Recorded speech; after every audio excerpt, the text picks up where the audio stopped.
brethren. So good morning to you, good afternoon to you, and good evening to you from wherever you are joining us. It is Maiyegun live, and thanks so much for joining me. Remember, after reading the caption of the broadcast, read the description of the broadcast as well. Then like it, hear it, the video. To invite your friends and your not so friendly friends, tell them to join us. The Maiyegun is live. One by one. So tonight we are starting with the latest killings recorded in Ladi in Plateau State. So the report, which has kind of like generated a lot of back and forth between the affected people. So the story was that the Ladi has been under attacks like from these Fulani terrorists like on uncountable times so far, and they have actually killed the locals on every occasion that they've struck. Meanwhile, in that same Plateau State, we have had the youth, especially the Berom youth and others, who have grouped themselves together, formed a local vigilante, a response, kind of like a response team whenever these terrorists comes to attack.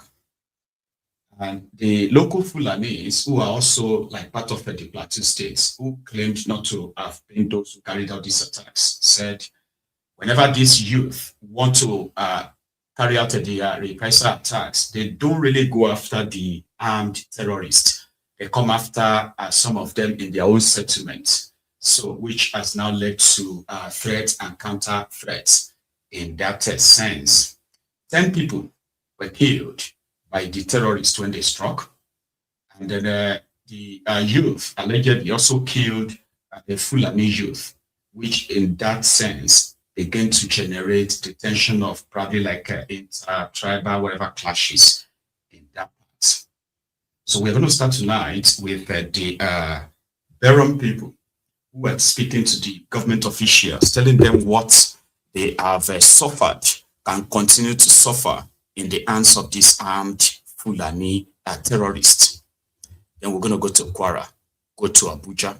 Well, actually going to be going to a lot of places tonight. So as you are joining, share the broadcast. Here from Plateau State, the youth who are pretty much those who are dependent on their own communities, those who have seen it all, including most of them who have actually lost their loved ones to this ravaging Fulani terrorism. Yeah. So, na farko ina gaiso mu da warhaka bisa ga ta'addancin da an sake mana kuma. This is another round of terrorism, and we want the security to have it on record that our lives are not to be killed by so-called Fulani, whom as far as we are concerned, based on their modus operandi on the plateau and what happened here, these are terrorists. These are terrorists, and it must be admitted that Fulani that are killing us are terrorists. Yes. And of course, we are aware, and the frame of report, the Chiwa Anyi cattle rustling, and poisoning Shanu, Anyi menene. Now, justifying these killings. Sir, you are the eye of the government here. Allah, we will not take it. Yes. If Fulani are not designated as terrorists, but if Fulani are not stopped from grazing on our land, but let it know that nobody should come and arrest anybody. Oh. Yes.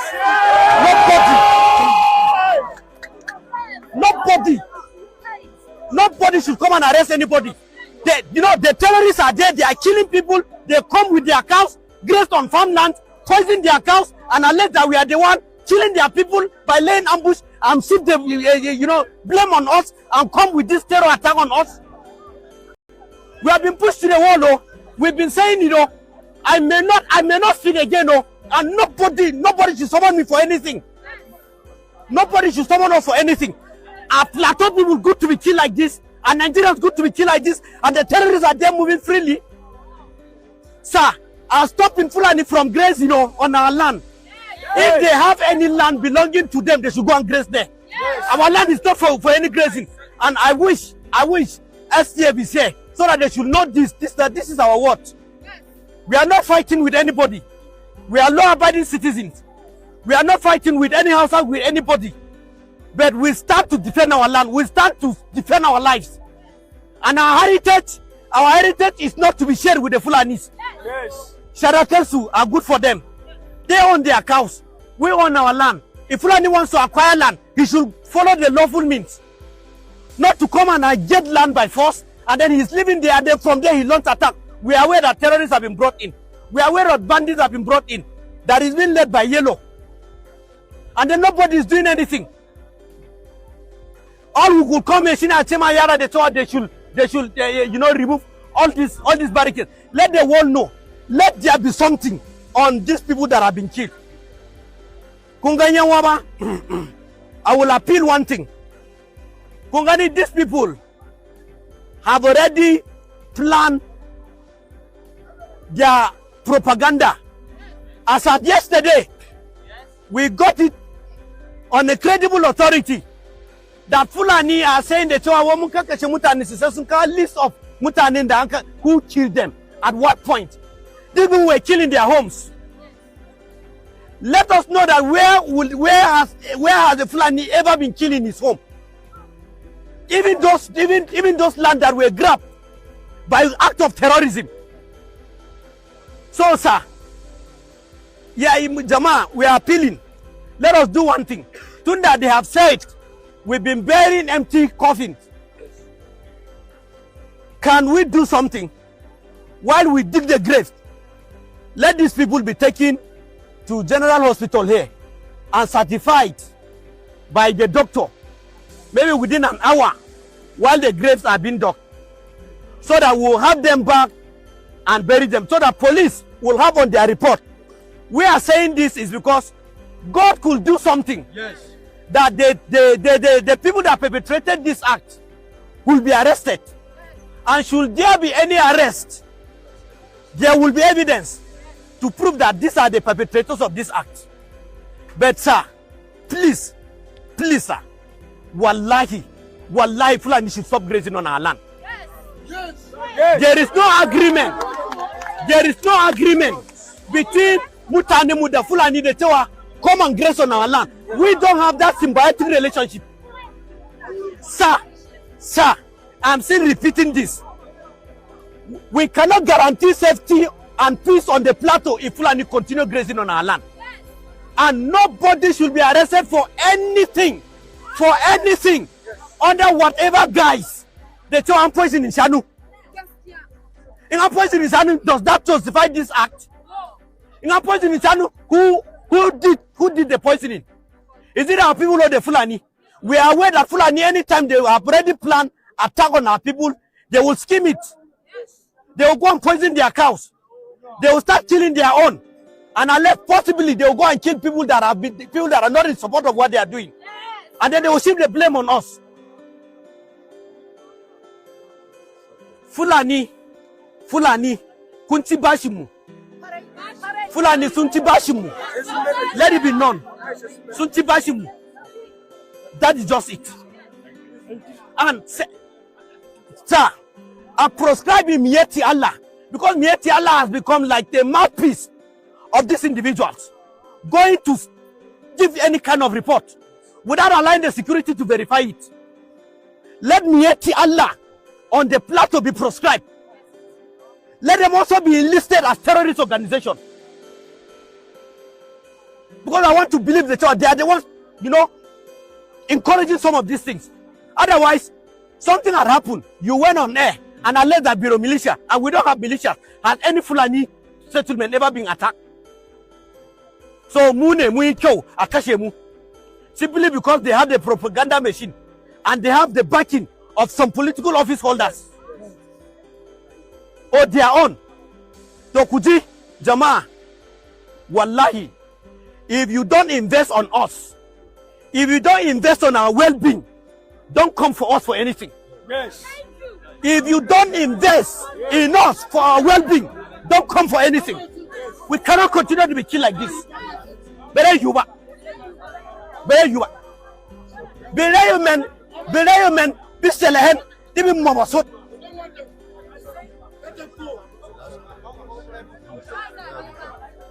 The last killing was in the bush.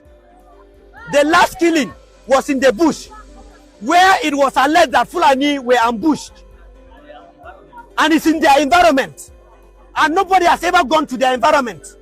You cannot even move freely in broad daylight, not to even talk about in the night. But we have been killed in our homes. We deserve absolute government protection. And where it fails, and the people rise up, nobody should blame them. Because we've been pushed to the wall.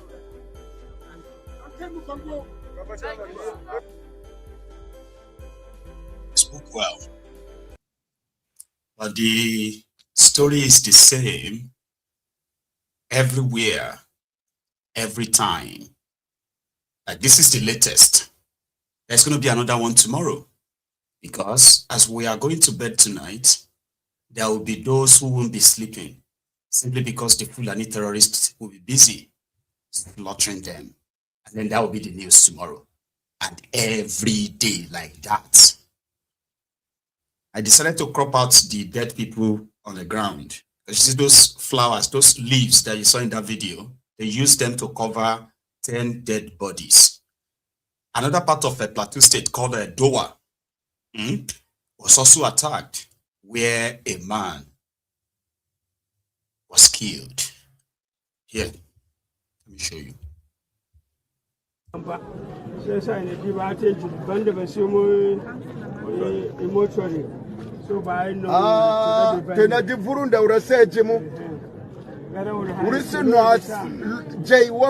Genocide. Who a woman court, world court, the media appointment, the business be any very evidence. To evidence, doctor, are satisfied. Chewaga irikunda baku. The would have nuha. Then the Bemar South Africa Baraken in Palestine. But also facts. That will satisfy reporting doctors. You about a world court. How about them a case? Yes. To what would have Jurua letter? Unculpa you over more Maringongan. Urilla, other Gashibaya and Rocho Roko, the party, Village Martimu, who video report. So the people have now been forced, right, to be taking their own killed people, you know, their loved ones, to be taking them to the hospitals to be certified as being killed by terrorists. These ones were not killed on their way to the farm or traveling or anything. No.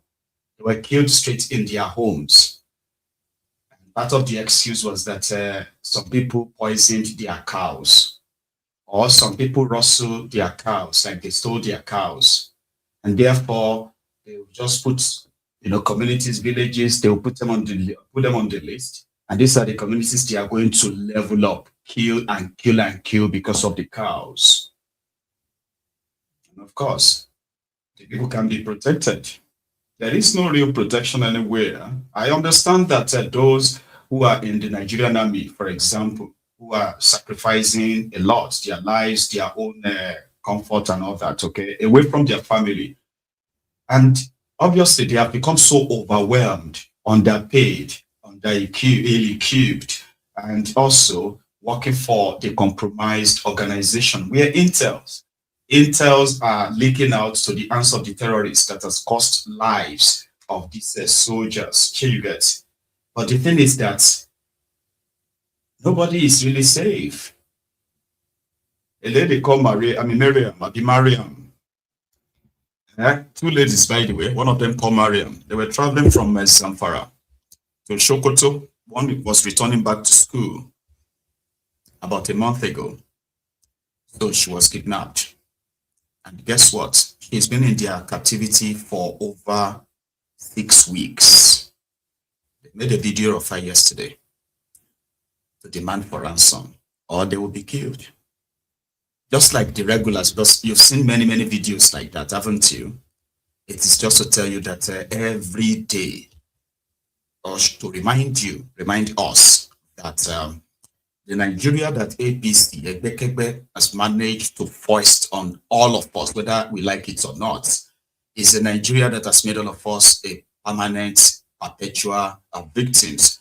You see, other things may not be evenly distributed in Nigeria, like development, good governance, and the rest of that. But there is something that is so evenly distributed. It is the thuggery in this sense, which comes in different, which comes with different extras.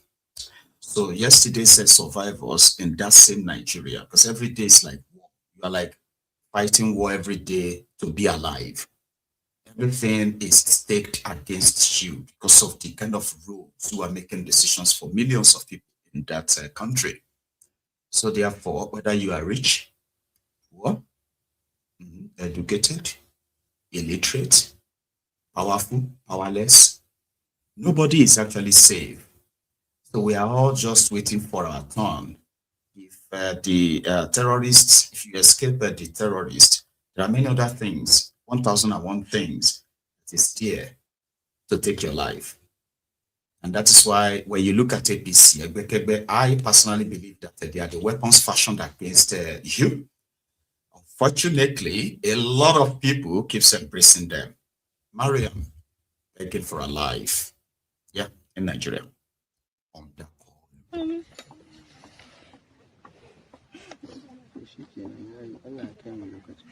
Babu magana hala.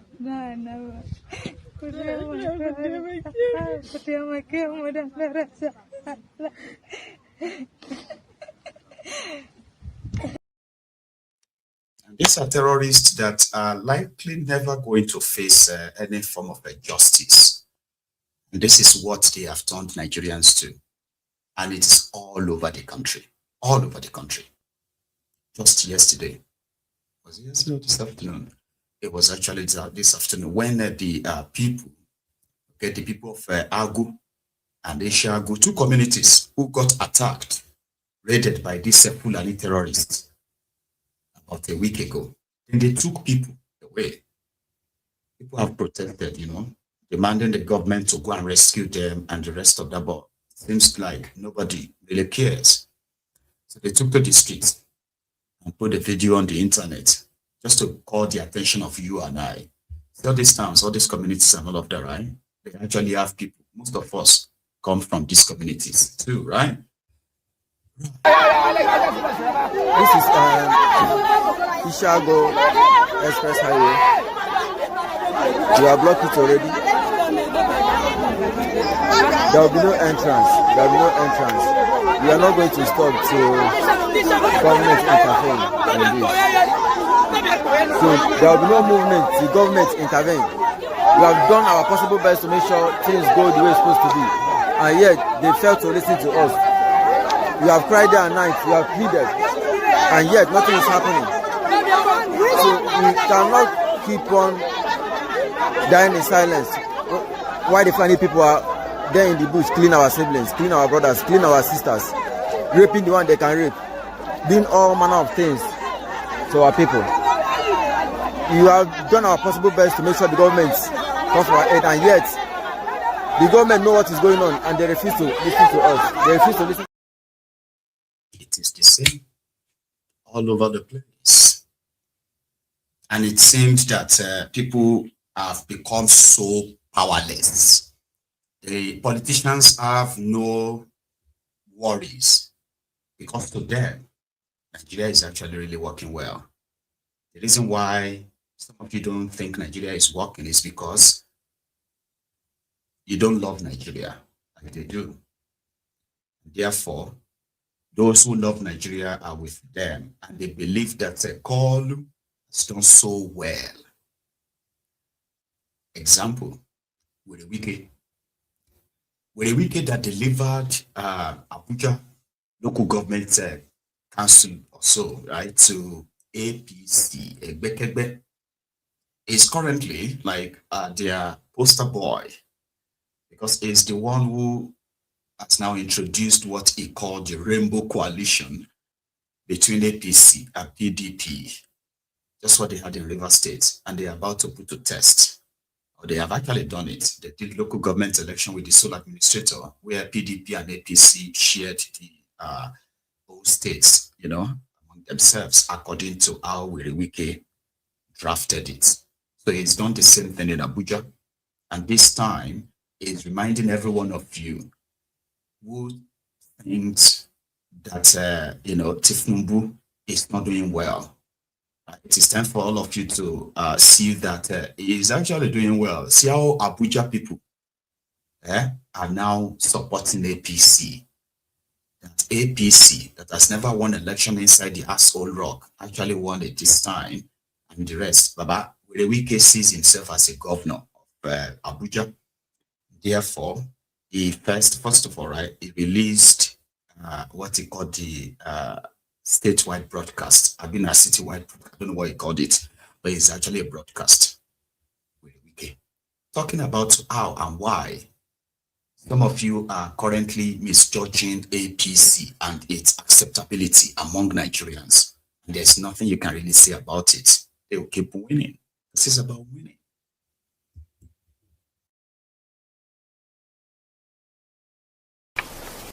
I'm pleased to address you today as we celebrate the successful conclusion of the FCT area council's elections.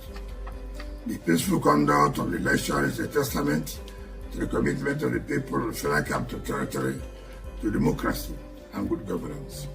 I thank the residents for believing in the renewed and credible democratic process being championed by the government of President Bola Ahmed Tinubu, Grand Commander of the Federal Republic. To all the candidates who participated in the election, I commend their belief in our democracy. Their participation is a proof of their commitment to ensuring that the voice of the minorities heard, even when it is the majority that will always have this way. Most especially, I congratulate the All Progressive Congress APC and the People's Democratic Party for their victories. This election has indeed shown that Nigeria now know the ruling party and the real opposition party. Also, the election has further exposed the hypocrisy of people who go about buying corns and granules from roadside sellers for the purpose of campaign just to deceive Nigerians. Yesterday, the residents of FCT demonstrated that they cannot be deceived by emergency Democrats who are choosing not to see anything good in our country and the government. I thank Mr. President for the development he has brought to the FCT. This election is a reflection of the President's vision and leadership, and a testimony that the New Hope agenda has brought optimism and confidence to the people of the FCT. No doubt, the commitment of President Bola Ahmed Tinubu to improving the lives of Nigerians, particularly the residents of the FCT, have not gone unnoticed. The New Hope agenda has given us hope for a brighter future, and we are confident that under his leadership, the FCT will continue to be a model of development and progress. I commend the President for standing firm in defense of democracy, particularly in ensuring the amendment of the Electoral Act to strengthen the conduct of credible elections. This demonstrates his commitment to improving our democratic process. Let me at this juncture also congratulate the Independent National Electoral Commission (INEC) for conducting a free, fair and credible election. This is a reflection of the tribu's commitment to strengthen democratic institutions and ensuring that our electoral processes are transparent and reliable. I also commend the security agencies for their dedication to duty, ensuring the peaceful conduct of the election. Their efforts have contributed to the successes of this democratic exercise. To the winners of the elections, I congratulate you on your victory. You have been given a mandate to serve the people, and I urge you to do so with humility, dedication, and commitment to excellence. Work tirelessly to improve the lives of the residents and bring development to our communities. To the residents of the FCT, especially those in satellite towns, I once again commend you for coming out in large numbers to exercise your franchise and for doing so in a peaceful and orderly manner. Your participation affirms your trust in our democracy, and I urge you to continue to support the government. Democracy. That's really wicked. Abuja governor. So immediately he recorded and released that. Then he went straight to the asshole rock, okay, to go and genuflect and then celebrate just before other things. Step by step, right? Yeah. With a wiki. I've always said it's not good for somebody. You wake up in the morning, you wake up in the afternoon, you wake up, you just comment without really knowing fully what has happened. It was Mr. President approval that said, look, the movement should be restricted because of security report that people are trying to bring in laws. Mr. President said this is what should happen, not to me. And he did not even read the speech. Just to tell you, busybody. And I want to say, it's not everything you must comment. If you must comment, go and find out actually what happened. If you look at it, by the approval of Mr. President, he has said restriction from 8 p.m.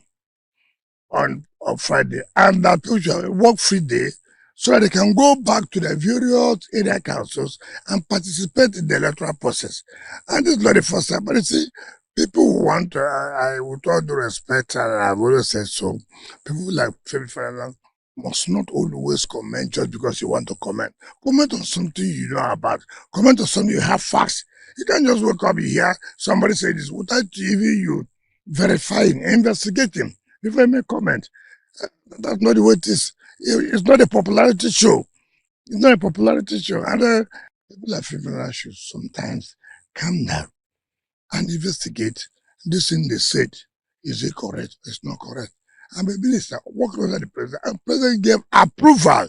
So I did not impose coffee. The president has power to say, look, from so time to so time, that should not be based on intelligence and security reports.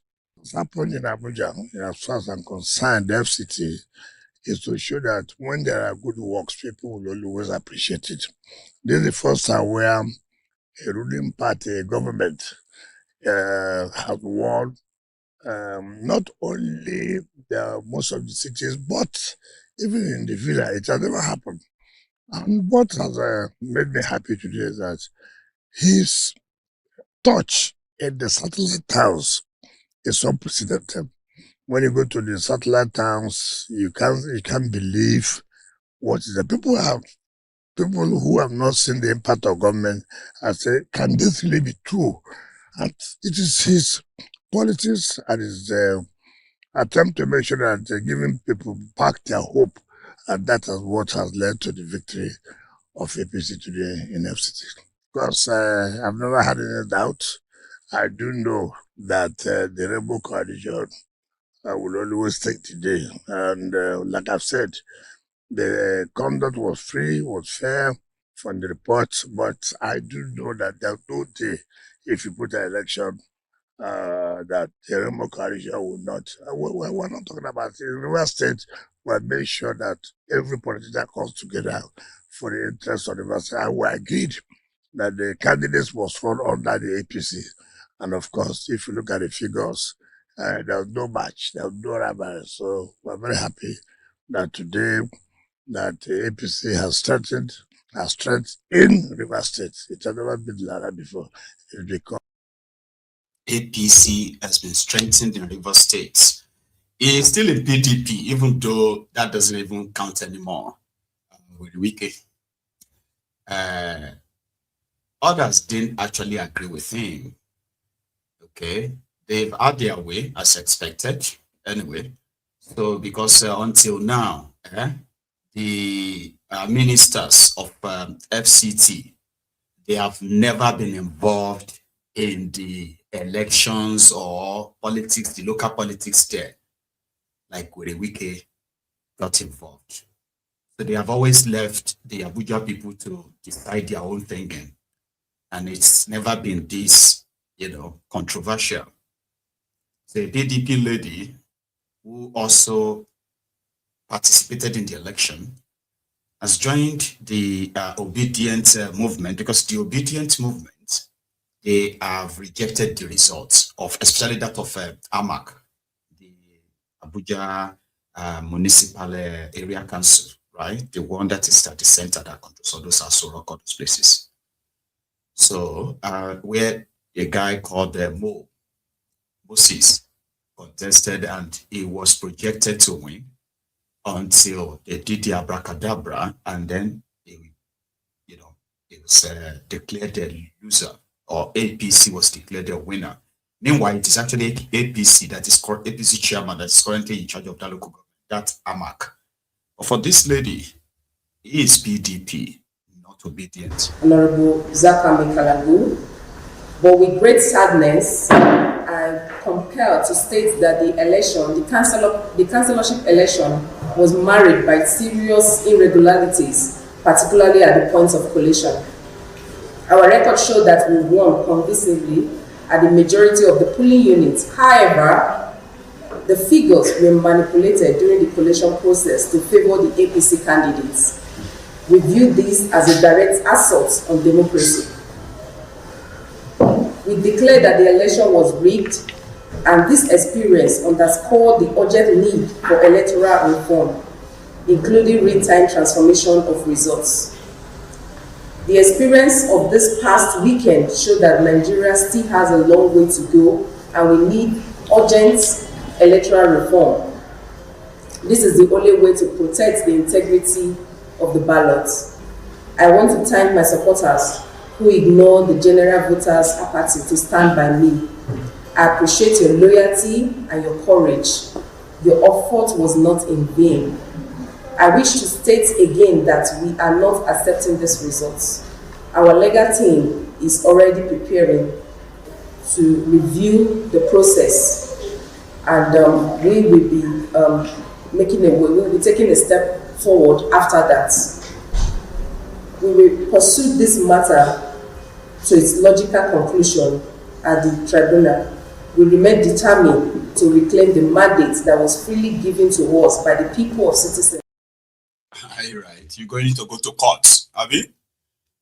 Yesterday, I was talking about the visible, or being at the existential crack in this their coalition when it comes to the SPV boys, the articulators, as well as the obedience. I explained as much as I could the last time. 24 hours after that, that same crack is pretty much like well pronounced now. How? I understand obedience movement. Then they joined ADC. So joining the ADC, they keep the movement, and the articulators who are currently claiming that they decided to stay away because disobedient hijack their campaign. That was their own excuse, again, about their the crack in their coalition. So the obedient are very much suspicious of what the intention of Atiku and others are against Obi. So therefore, right, they are not like fully in that ADC. Because I expected the ADC as a party, okay, to come out and possibly make their own pronouncement on the elections, okay? But rather, it is the obedient movement. First, Tanko, is it called Genocide Tanko? Yeah, the day of the election when it felt like they are being rigged in that AMAC, he made a video calling on the voters in Abuja to come out en masse and to resist the rigging. This was it. The situation in this country is becoming more alarming than I thought. At the moment now, reports reaching us in the situation room indicate that Gwarimpa, Gariki, and Kauru resort are ready since 9 o'clock, and they refuse to announce it just because Dr. Mo is leading. And that is why the chaos is everywhere within those particular places. At the moment, as we're talking, there's going to be heavy mobilization. Tear gas has been shot at everyone. So now I'm using this opportunity to call on all Nigerians to be vigilant and come out in this respect. Yes, I know some people are saying, why am I not? I'm there myself. And this is the time also the political party leaders of the ADC must come out with volume of positions saying that no to this election rigging, because the target is to rig out Dr. Mo, who is already leading in this particular election. And this is the test that they are trying to arrange for the general election. We must battle this one now. And I'm urging everybody to come out, please, to the rescue of Dr. Mo, because he has won this election, and that is why they are afraid, and they brought out all the governors manipulating and bringing all the money that they've stolen, with all due respect. But at this point in time, we don't care. We just want to get the election correct and all. Please, let's mobilize as quickly as possible. They must announce. But that never happened. They did mobilize, they did create a scene, but like those who have participated in the Nigerian election before, the collation center is the place where rigging takes place. Usually, that is a place where the ruling party will flex their muscle, and they will shut out the opposition from witnessing the collation of results. They would have to fence them out. Only the ruling party and their agents and everything will have access to all these election materials, the result and everything. And everything you thought you've recorded at your units when you voted will be changed. Maybe not everything, but everything. They will change everything. And that is when the people will begin to wonder, how did the result change? Sometimes people do overwhelm them at those collation centers, okay? They will overwhelm the security and say, no, we want to see it. And then the right thing will be done. But not always. For those who have participated in their elections.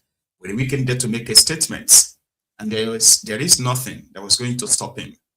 Show you guys. So the election would not be free and fair. The whole report about it obviously showed that, right? But here is the position of obedient movement. Okay. First, the guy himself, Mo, also rejects the results. And he's going to go to Kotabe. Let it be known and recorded in history that what we witnessed in this election was not merely a contest for office. It was a declaration of dignity by a people who refused to surrender their future. I have reviewed outcome as announced. While I firmly believe, based on our extensive engagement and the overwhelming spirit of our movement, that we earned the sacred mandate of the people, I strongly condemn the declared results as they do not reflect the true will of the residents of Abuja. Even among those who voted, many have expressed deep disagreement with the announced outcome due to widespread irregularities. This includes the restrictions of movement by the imposition of curfew, alteration and mutilation of polling unit results, which tragically contributed to the death of Musa Abubakar at the Gwagwa polling unit while trying to resist their actions. The intimidation and attacks on the ADC party members by security agencies, massive vote buying across several wards, and voter suppression caused by the late arrival of election materials in key polling units, including Kabusa, among many others. These actions undermine the integrity of the electoral process and the confidence of the people in our democracy. Our movement was never built on the fragile foundation of titles. It was built on the enduring foundation of integrity. And we get that. You are dealing with criminals. And you are talking about your foundation. I mean, your movement is not built on a title and the rest of that. That is, but yeah, he rejects the results. He believed that it was rigged out. But more, come on, man. How could you score 8 at your own polling unit? Like, come on. Because me, I've been trying to kind of like review that. So I'm expecting him to say, no, that's not what happened. I scored this number at my polling unit. They recorded 8 for me. I mean, 7 for me. Papa, the total number of votes casted in at this guy's polling unit was 9, less than 10. Where's he even going to take that to? I understand that, I mean, there is, you know, this, their manipulations and the rest of that, their technical riggings and the rest, I get that. Or, you know, try. But now, again, rather than the ADC to address the press on these elections, which mostly believe that their leadership were much like dragged into campaigning for their candidates in these elections, that they were not really so committed to it in that sense, right? So maybe that is the reason why the obedient movement decided to take charge and react to the elections, as they have been at the forefront of it anyway. Something that the Articulutas, the SPV boys, called hijacking. They said they hijacked the party candidacy from them. Therefore, that's why they lost. Yeah, the obedient movement says, again, they are rejecting the results. Similar story. Hear it. This time from Tanko, their coordinator. The result of the Abuja Municipal Area Council AMAC chairmanship election held this past Saturday, February 21st, 2026, are not just a political setback, they are a brazen assault on the foundation of our democracy. As many of you know, the obedient movement and indeed fellow Nigerians threw their full weight behind the African Democratic Congress ADC candidate, Dr. Moses Paul, and his other candidates. Inspired by the visions of a new Nigeria, with our supporters mobilized with unprecedented passion, creating a powerful coalition for a change. The Independent Electoral Commission contributed to the voters' apathy by dividing the polling unit without informing the voters, making it difficult for voters to locate their polling units.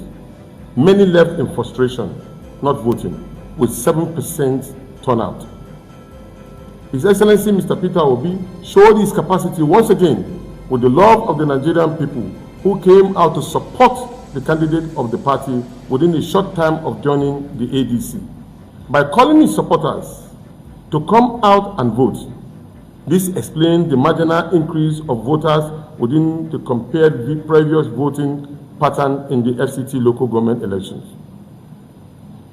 We were clearly ahead in the polls. The will of the people was undeniable. Yet, that we witnessed was a criminal subversion of that will. The declared victory of the All Progressive Congress was not earned at the polling unit. It was manufactured through a campaign of violence, intimidation, and blatant manipulation. The people of AMAC spoke clearly with their votes, choosing a new direction with Dr. Mo and the ADC. Their voice was stolen in broad daylight. We will not stand by and watch our democracy being discredited.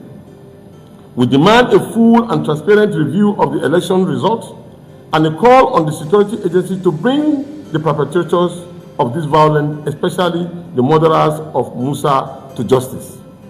We call on all Nigerians, on every civil society groups, and in the international community to stand with us in this particular trying moment of our democracy in Nigeria. We must condemn this electoral injustice in the strongest possible terms. We urge INEC to act immediately to address this grievous allegation and restore the sanctity of the ballot. Is that not 2023 again? Eh? Was that not how many of them were addressing different medias and all of that, calling on judiciary and all of that to do something? You're calling on people who have deliberately sabotaged your election to do something, to review it. So we're in 2027 here, eh?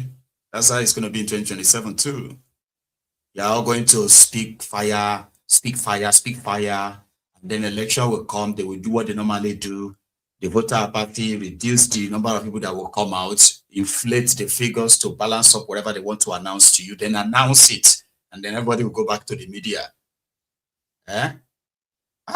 Chai. Nah, well, again, one is talking tough. He's Aisha Yesufu at the same press conference. They will resist. Especially here in Abuja, is that when it comes to the general election, the citizens of Abuja, the residents of Abuja do come out en masse. And so there will not be a repeat of what you have seen, what you saw happen on Saturday. And for those who would want to believe that there's anything within the Obidia movement that has gone down, it hasn't. In a way, it has even, exploded more exponentially, and the growth it's out there. We also have to understand that for the first time, like Dr. Tanko Yunus, the national coordinator of the Obidia movement, have said, we have seen an increase compared to what you usually have in terms of people's awareness of the area council election. We have a country where most people do not think about or focus on the area council election. They are more interested in states or general election. But for the first time in Abuja, we saw what the campaigns that Dr. Mo did, His Excellency Mr. Peter Obi himself brought into the campaign, and the way they were able to get the people to be very focused on the campaign.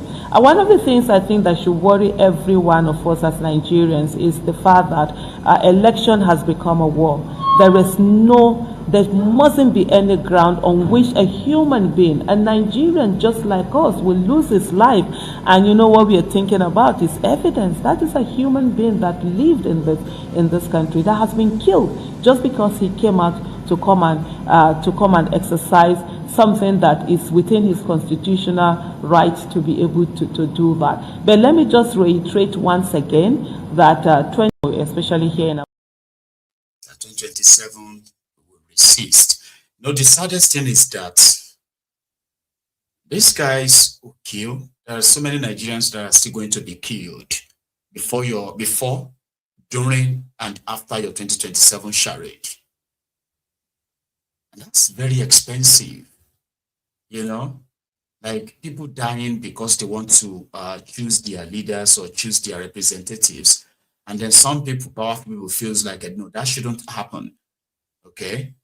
And then they got the power, okay? They got the power only to now use the same power like against the same people that initially never really wanted them, but you forced yourselves on them, but you still gives them nothing back,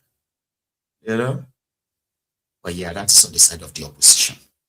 What Wike did in Abuja, to the APC, and their supporters, right? It was marvelous. I mean, it is marvelous to them, and they celebrated it all night for 2 days. If you have been in Abuja, not in the Amak, and go to the suburb and all of those villages, got some for you.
We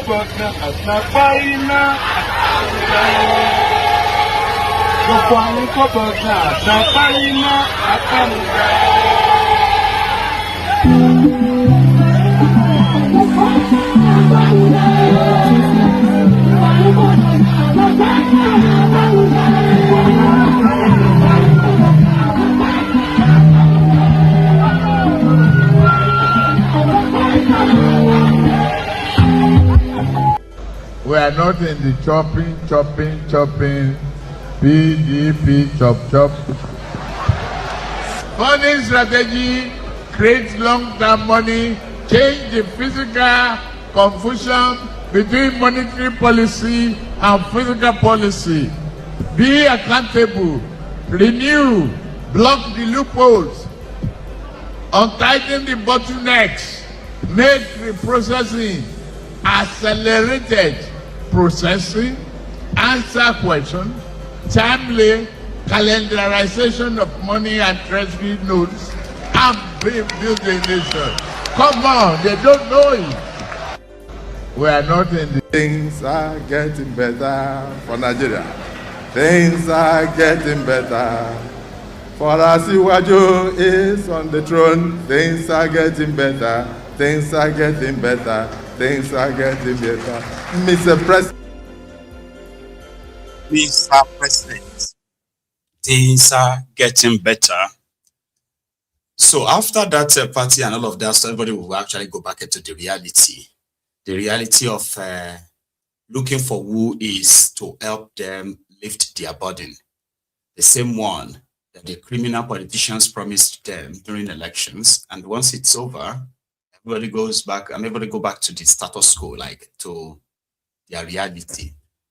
And so the APC, it wasn't just with a wicked that was in town. Even the Kwara governor, whose people have been under like endless attacks across the state, in the hands of this Islamic jihadist or the Fulani terrorist, depends on which one comes to the news next.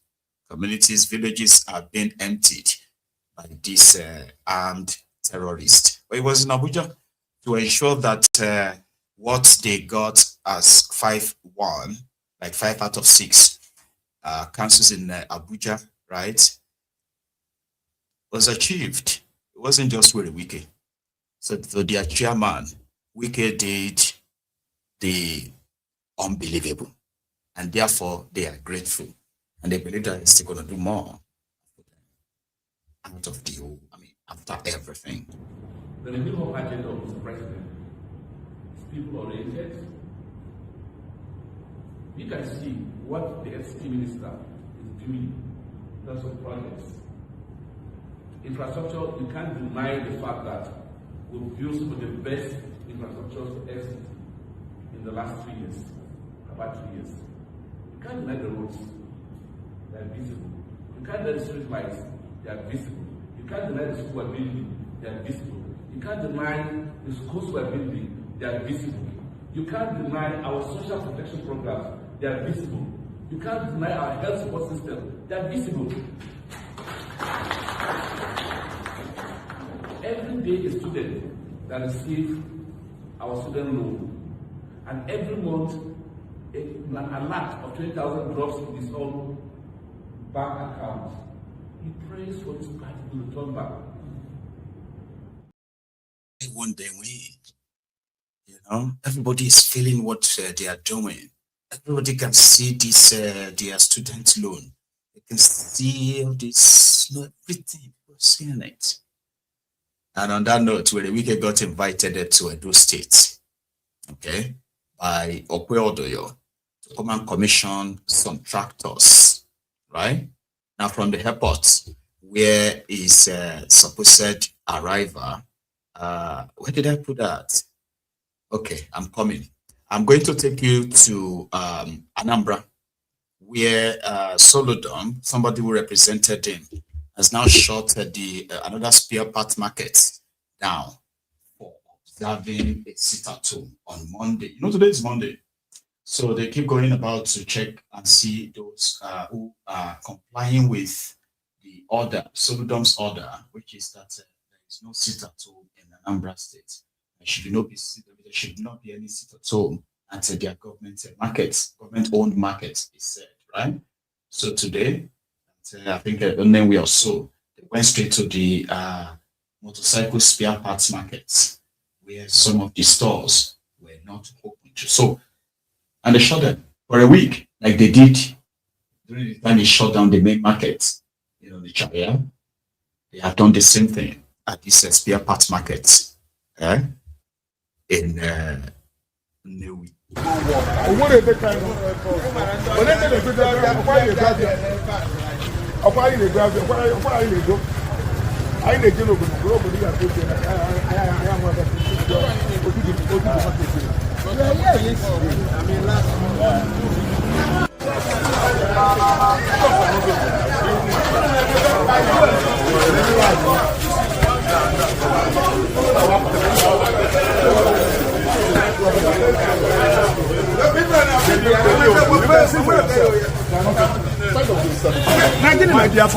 What is the time?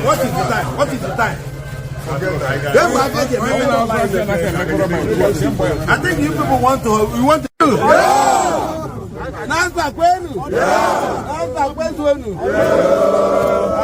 It's all the manas. I am only like the manas. Okay, but we are talking about Odema Anambra and Odema Nigeria. Okay, today is 23rd of February 2026. Yes, sir. Anambra opened for business on 2nd of February 2026.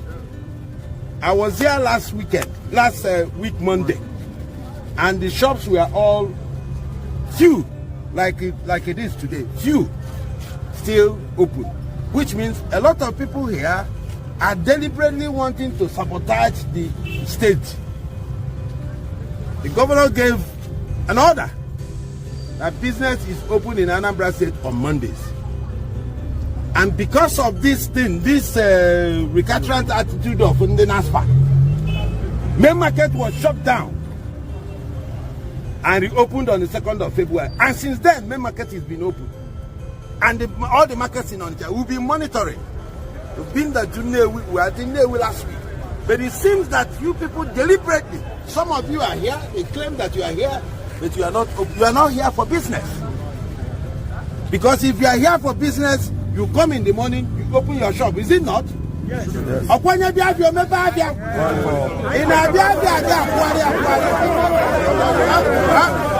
excuse me, that doesn't open his shop.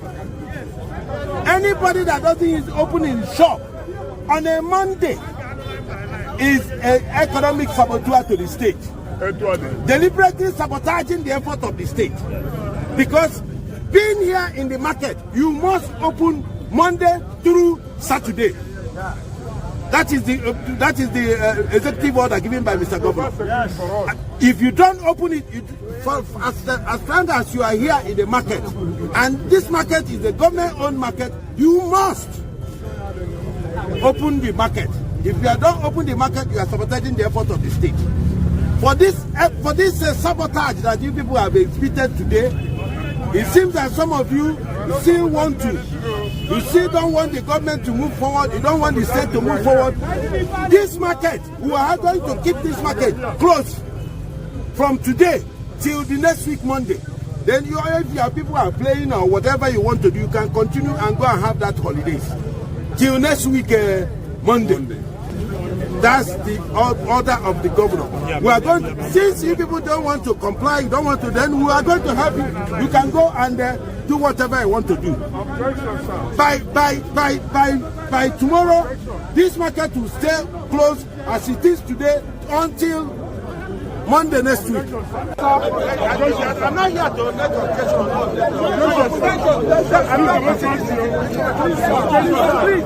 We have the freedom to speak.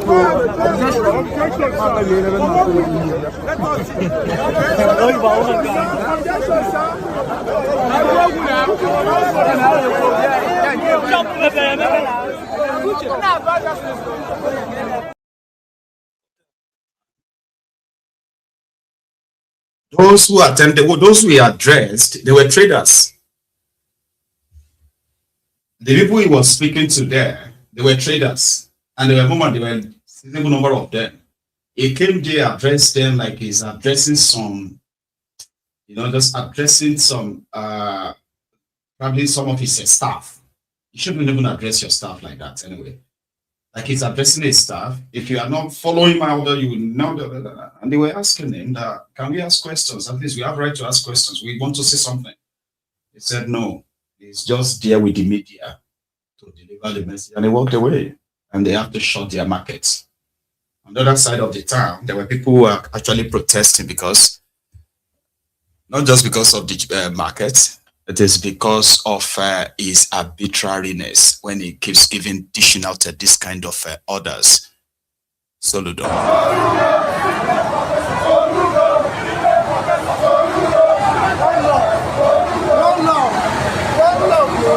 Teaching the main market. Teaching the market.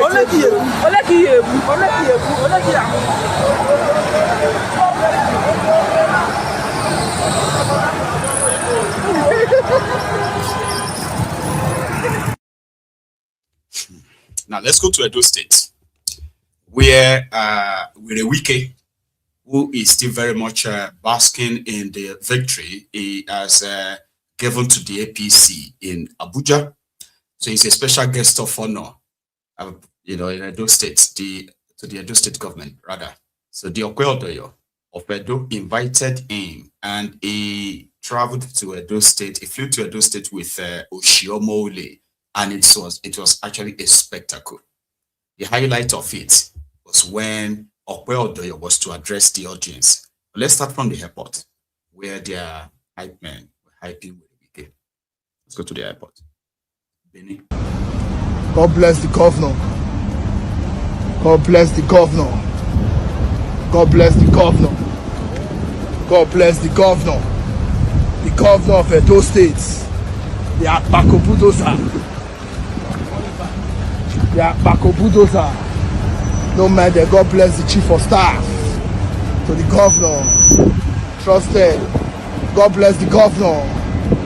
God bless Doke. To the governor. Romeo, incoming chairman. God bless Romeo, pot of life, a good man. A man that the youth are counting on. A man with so much legacy. You are chief. God bless the chief. God bless chief. God bless Romeo. God bless chief. See, they're two wonderful people. No matter. With the governor, doctor. Oh, doctor. Wike. Wike. Wike. Wike. Oh, Wike. The only man wey finish Atiku, Obi, Erufai, Amechi together in local government election. Wike. Wike. Oh, how's that Wike? Wike. Wike. Wike. Oh, Akpako commission project. 40 months. Akpako, they back people come for commissioning. Bajolo. Yeah, can't work out with it. No matter. No matter.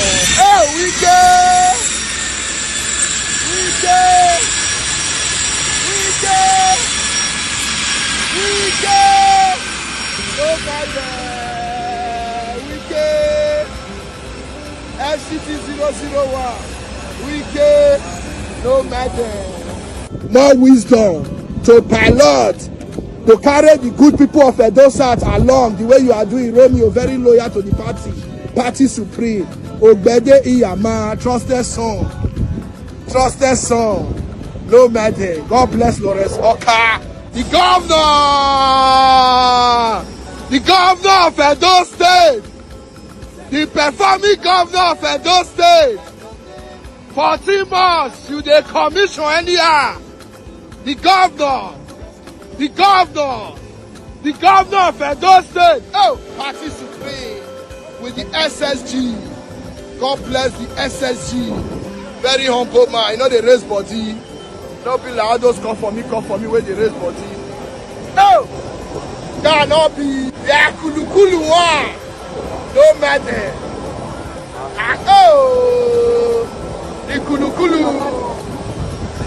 The kulu one. Oh! We can!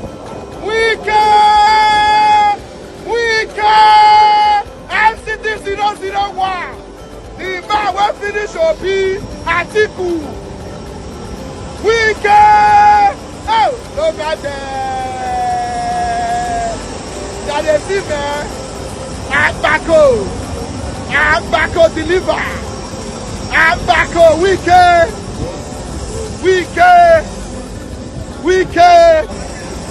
Yes, he don't test. Wicked last in the door with the governor of Edo State. Wicked, the only man where Ben Atiku, Ben Obi, Ben Amechi, Ben Arufai. The only man that is stronger than Atiku. Oh, Wicked! The only man who don't test the microphone for 2027. NCT clear. May that woman where they see that may come contest again. May no say this will not be obedient movement time. No matter. Party Supreme. God bless Honorable Romeo. Honorable Romeo, he coming. Yeah, that's the characters in charge of Nigeria making or taking critical decisions. Yeah, taking critical decisions for millions of people. And that's how they roll it. That's how they run it every day. So when they landed, to welcome them, right? Odoyo, the governor of Edo, it's the media. I'm sorry, it's the what you call the viral clear, click with this. Our father, President Bola Ahmed Tinubu, GFS, ably represented by the minister. Our father, President Bola Ahmed Tinubu, GFS.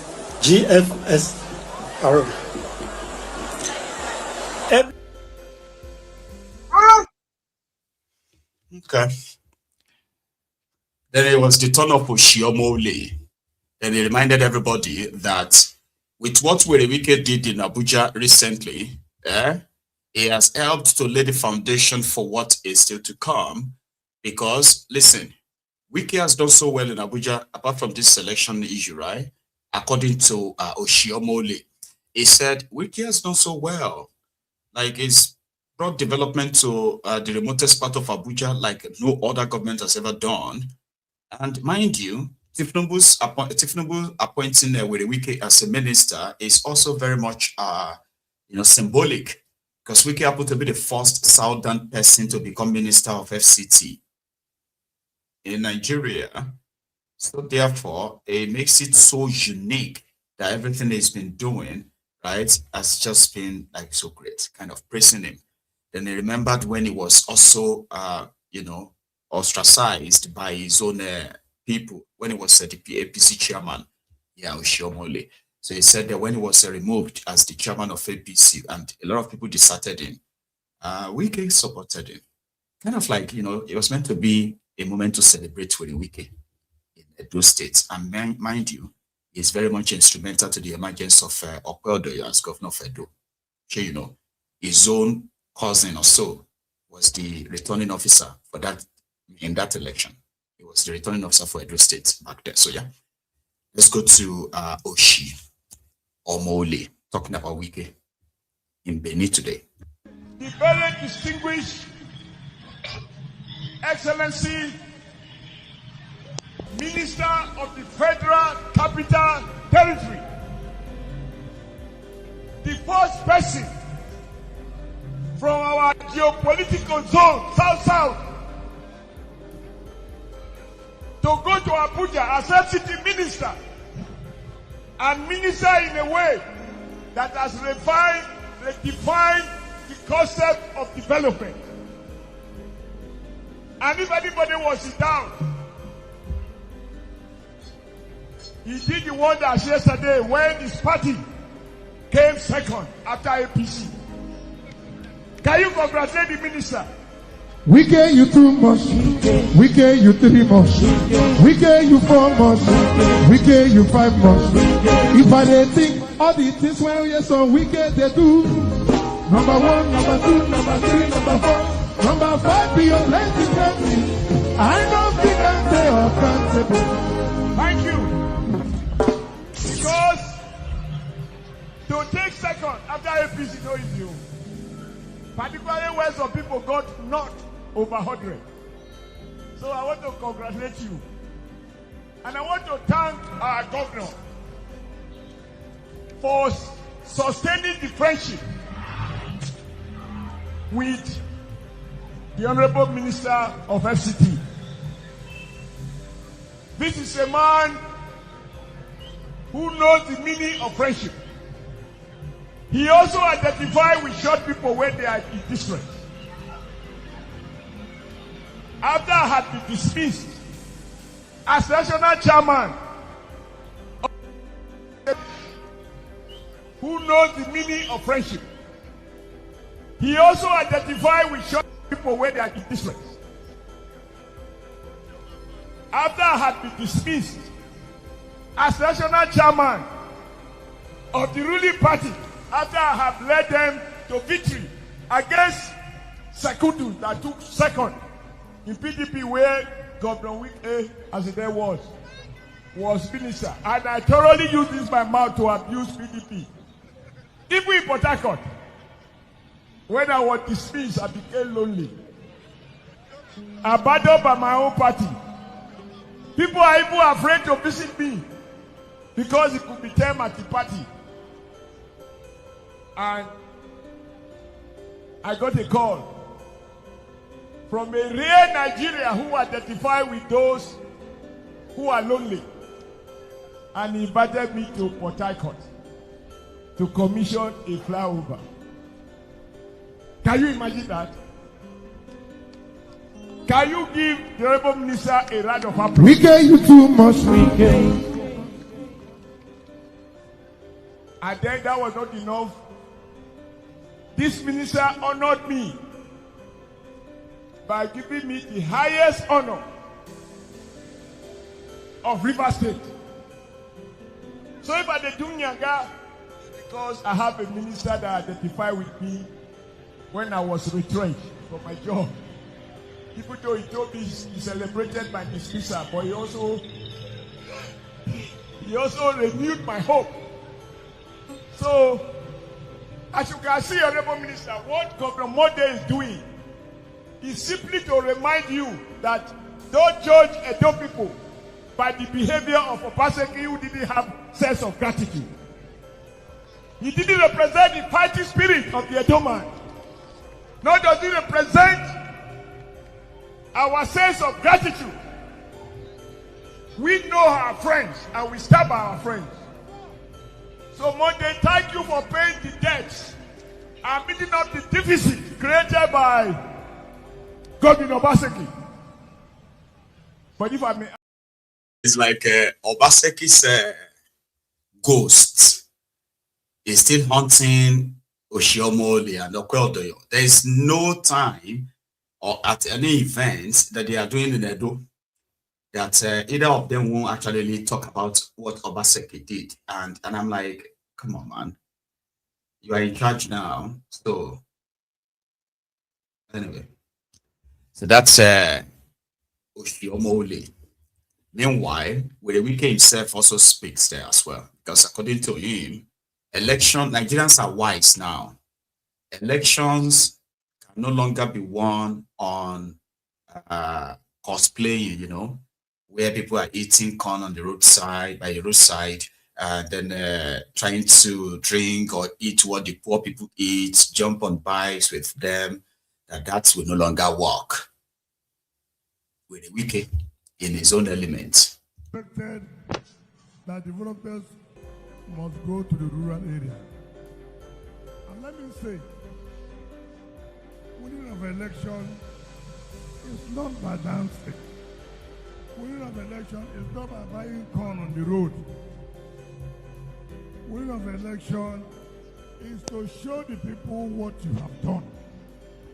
And you have laid the foundation for Mr. President and for all those who run an election in Edo State to be elected. While most people were busy doing what they have never done before. And that's why Nigerians must be very careful of emergency democrats. People, when they were in office, they hardly would come out not to talk about buying corn on the road to chew corn. Something you have never done since you were born. Simply because you want to deceive the people, to show that you are one of the people. That does not. You are busy deceiving people. Mr. President is busy developing the FCT. And that is why, as a PDP member, I'm not challenging the results. Because I know that what Mr. President has done in the FCT, of course, for his party. But I'm happy that we no failure. Yes. Sorry about the quality of that clip, okay? So earlier today, there was this report of a fire incident at the Muritala Mohammed International Airport in Lagos. Yesterday, I shared with us the ongoing renovation being carried out by Frostos Otobokeyamo, the over 700 billion naira facelift of fire caused by electrical appliance or something, okay, cable issue, triggered an emergency evacuation at the airport this afternoon. And I've got some clips from there. I mean, I don't debone.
These are with a chemical.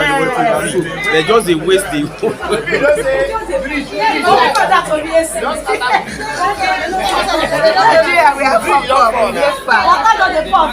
Okay.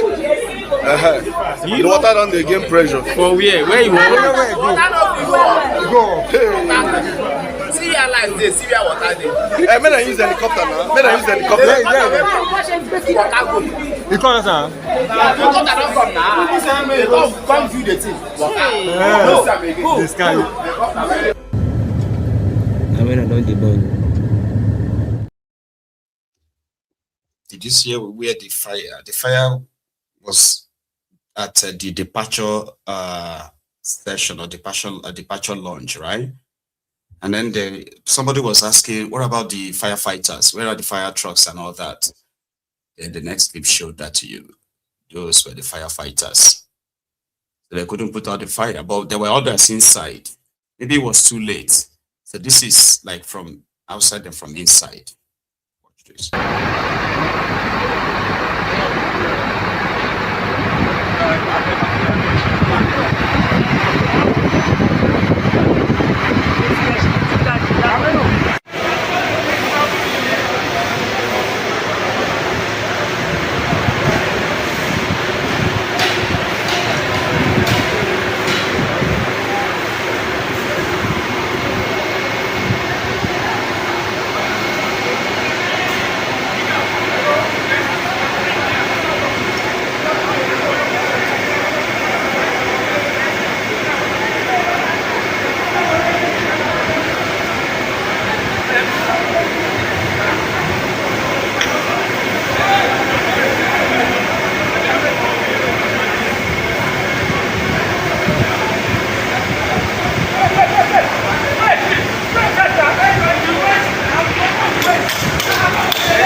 Unbelievable, yeah?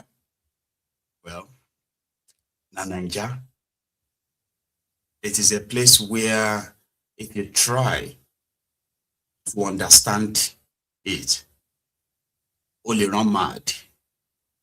Yeah, not that you are going to run mad, but you feel kind of like craze.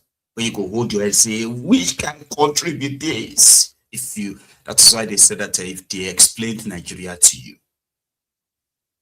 and you are not mad, they didn't explain it to you better. They lied to you. That's when it is a place where every illogical things feels logical to them. Every abnormal thing is normal. Now you go there and say, but why is this one not there? Why is that one not there? In 2026, international airport. So expect them to jack up at the cost of the renovation or upgrade of the airport now from 750 billion naira, maybe to 1.5 trillion with this fire now. All of this doesn't make any sense. Abi? So it gives room to conspiracy theory. Did they burn down the airport to raise money for their 2027? As everything is all about how to plug their own straw to the Nigerian money, okay? Their own way of looting and stealing it from you. So burning down the airports, like in 2026, international airport has no, what they call the wet riser. What about the sprinklers? Another one that immediately they sense smoke, they will just begin to inside the airport. So that one self, no there, be. So what about the airport itself to have their own firefighters and all of those equipments in? Are they not there? They were there, Abi. The other day, I mean, when Adis Sirika was your minister, the guy who gave you the first Nigeria Air, I remember he bought, I think he bought 15 fire trucks for this same Lagos airport, international airport, and Abuja. Nothing makes sense in that place, nothing. But people did see, I don't know, maybe they were evacuating some VIPs that couldn't run or something. So they spotted that this chopper, like hovering out of the airport, believed to be on a rescue operation. You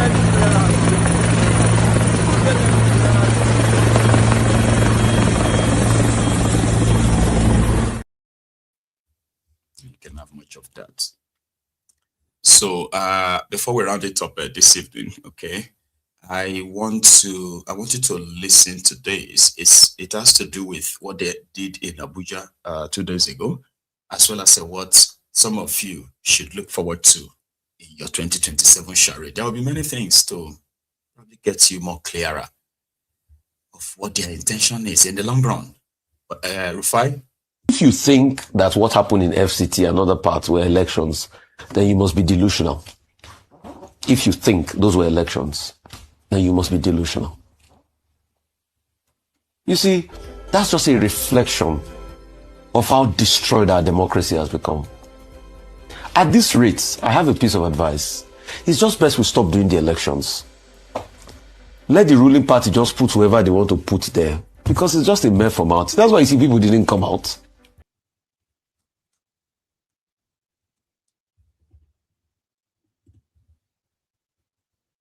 To you from wherever you are joining us. It is Maiyegun live. And thank you so much for joining me. Remember, first apology for the late start. But after reading the caption of the broadcast, read the description of the broadcast as well, just to give you the idea of different topics we are going to be touching tonight. And after that, like the broadcast if you, then share it. Invite your friends and your not so friendly friends and tell them to join us.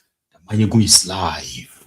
And tonight, we are starting from the report submitted by Riley Moore, the American congressman appointed by the president of the United States when he redesignated Nigeria as a country of particular concern last year, October. Now, that announcement also prompted this appointment prompted Riley to visit Nigeria, the middle belt part of Nigeria, met with the victims of the Christian genocide, the Fulani attacks in that part of Nigeria. And they have also held series of, congressional hearings on this same matter.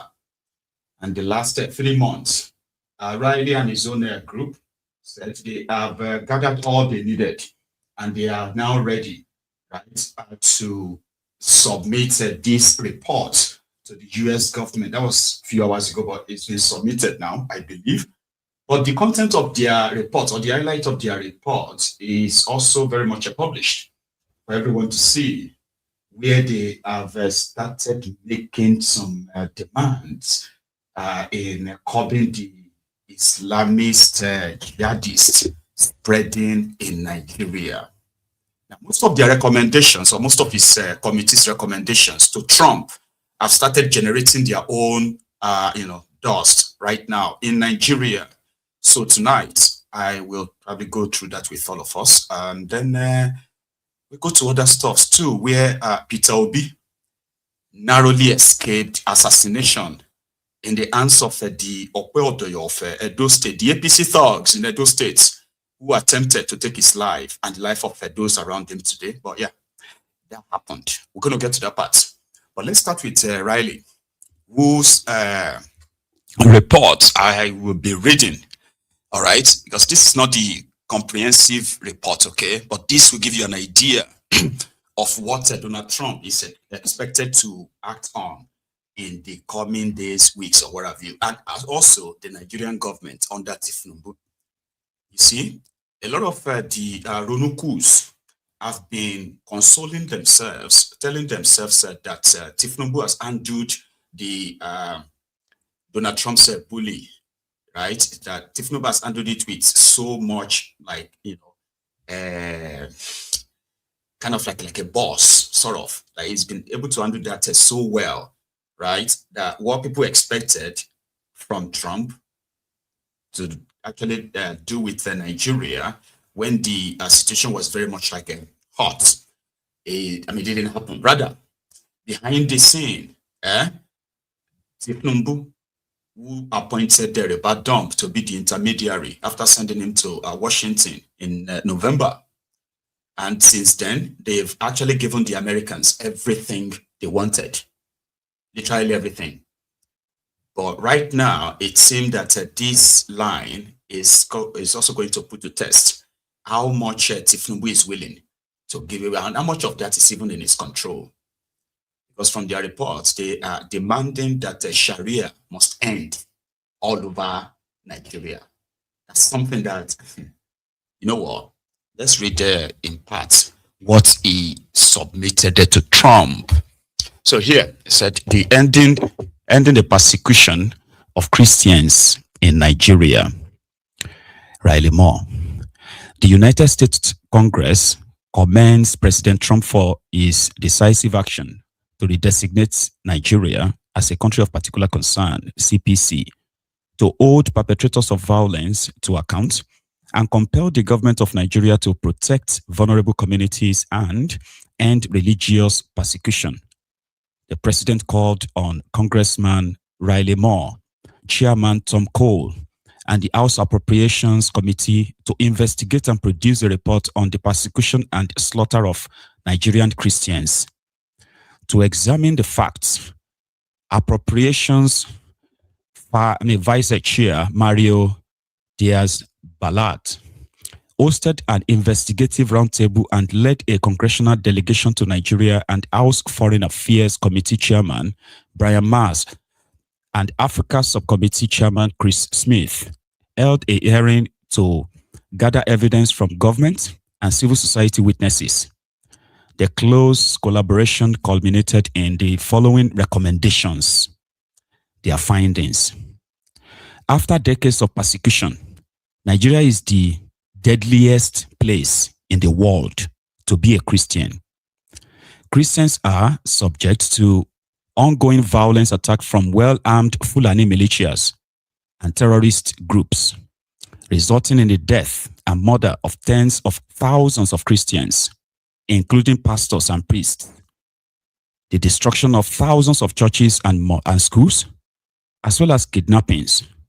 Blasphemy law in Nigeria's northern state are used to silence speech and dissent, target Christians and minorities, and justify so-called convictions without due process. President Trump's bold action and attention from Congress has created a once-in-a-generation opportunity for real change to address this 2 decades-long crisis. Although the government of Nigeria is a key partner for the United States, such government must demonstrate the political will, including by allocating their own financial resources to immediately reduce and then eliminate the violence.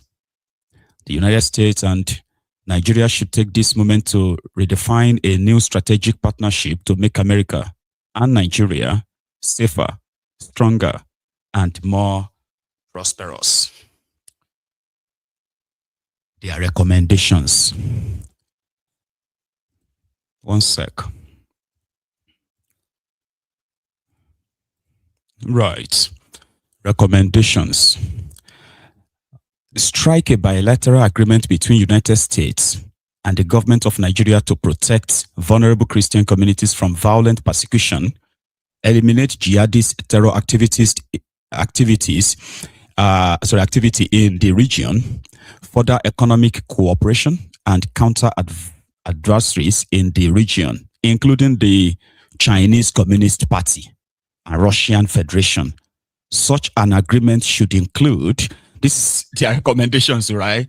They want America to be the main partner of Nigeria and whoever America chooses, all right? This is their recommendations, that Nigeria must stop dealing with Chinese and Russians. Let's continue. So they said commitments, which include, right, should include commitment by the government of Nigeria to 1. Co-fund donor-supported humanitarian assistance, including through faith-based organizations, and to prioritize underserved communities of internally displaced persons, IDPs, and their host communities, especially in the predominantly Christian Middle Belt region. support and respond to early warning mechanism to prevent attacks and kidnappings, including by deploying sufficient and capable security forces to the Middle Belt to enable rapid and effective response, and hold those who ignore the warnings accountable. Remove Fulani militias from confiscated, productive farmland and enable the voluntary return of displaced communities to their homes, including by ensuring security and infrastructure, thereby reducing the need for humanitarian aid and generating economic development through increased agricultural productivity. That's the first part. But there is more. From Riley Moore. They want Nigeria to stop the Chinese, because you see the middle belt part of Nigeria, northern part of Nigeria, which have seen serious and continue to see serious, violence from these extremists as well as the terrorists. This area, these regions, right, they are also so rich in minerals and the natural resources. They call them the rare earth minerals, right? And guess what? A lot of interest groups sponsored by different countries are operating in this part of the, terror infested area. But they won't leave. We have had evidence of Chinese, mining in different parts of northern Nigeria, mostly the areas occupied by these terrorists, no-go areas, ungoverned areas. Right? I don't know that of Russians. Russians are not extracting anything in Nigeria that is publicly known. Or maybe Americans are not too, except recently, last year, when Tifnumbu signed this memorandum of MOU with France to allow France to have access to the rare earth minerals in Nigeria. That one is ongoing. So, Chinese. I don't know, maybe the Americans have an intel that the Chinese are somehow also fueling the terrorism in that part of Nigeria. So they want Nigeria to cut them off. I don't know how that's going to happen, right? They want Sharia law to end, blaspheming law to end. This is the other part. They said, continue and expand security cooperation with the United States, including by the divestment of Russian military equipment for American military equipment through sales and financing. Technical support to the government of Nigeria to reduce and then eliminate violence from armed Fulani militias, including by developing a demobilization, disarmament, and reintegration program to address illicit weapons and support safer communities while allowing farmers to engage in legitimate self-defense. You see that part? I've said something on that before. There is a plan that the American delegation are pushing with the NSA, Referendum. That is to give the Middle Belt part of Nigeria a special kind of like a U.S. military protection that is going to be, approved by Nigerian government. And part of that idea is to ensure that you see areas where the Fulani terrorists have taken over in the Middle Belt part of Nigeria, right? The deal is to get rid of all of them from all of those communities and then return those who have been chased away into the IDP camps, return them back to these communities. And not just return them back. No, there will be a special security arrangement whereby an average Middle Beltan will be allowed to carry American weapons in self-defense, for self-defense. You'll be seeing farmers in Benue, farmers in Taraba, farmers in Plateau states, okay, farmers in Kwara, farmers in Kogi, all this central area, middle belt part of Nigeria, right? They would have this different kind of like a security arrangement than the rest of Nigeria. I don't know if they're going to do it, but it is in that report. Let's continue.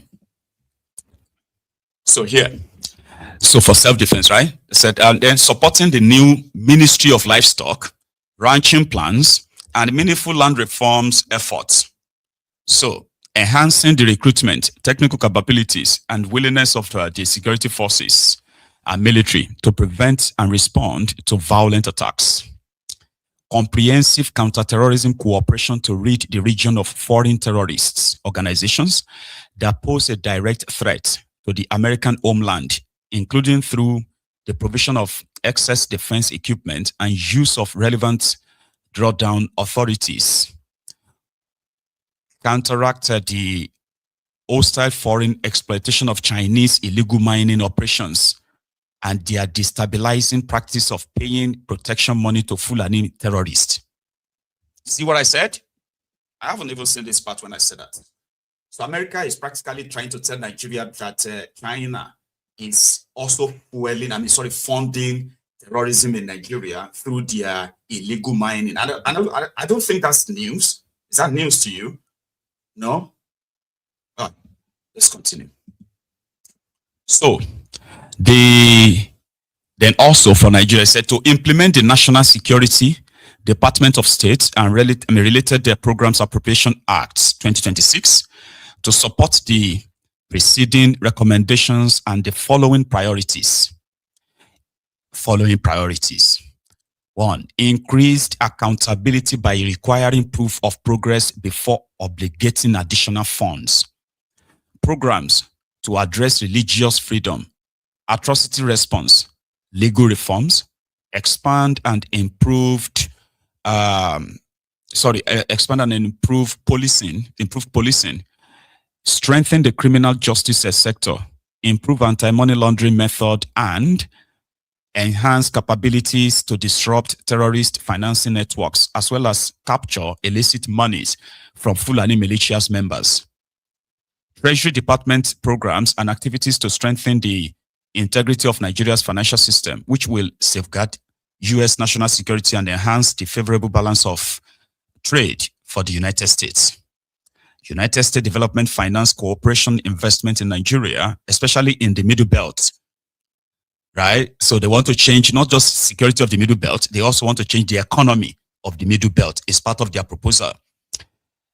GAO audit report on the effectiveness of aid to Nigeria and recommendations for strengthened oversight.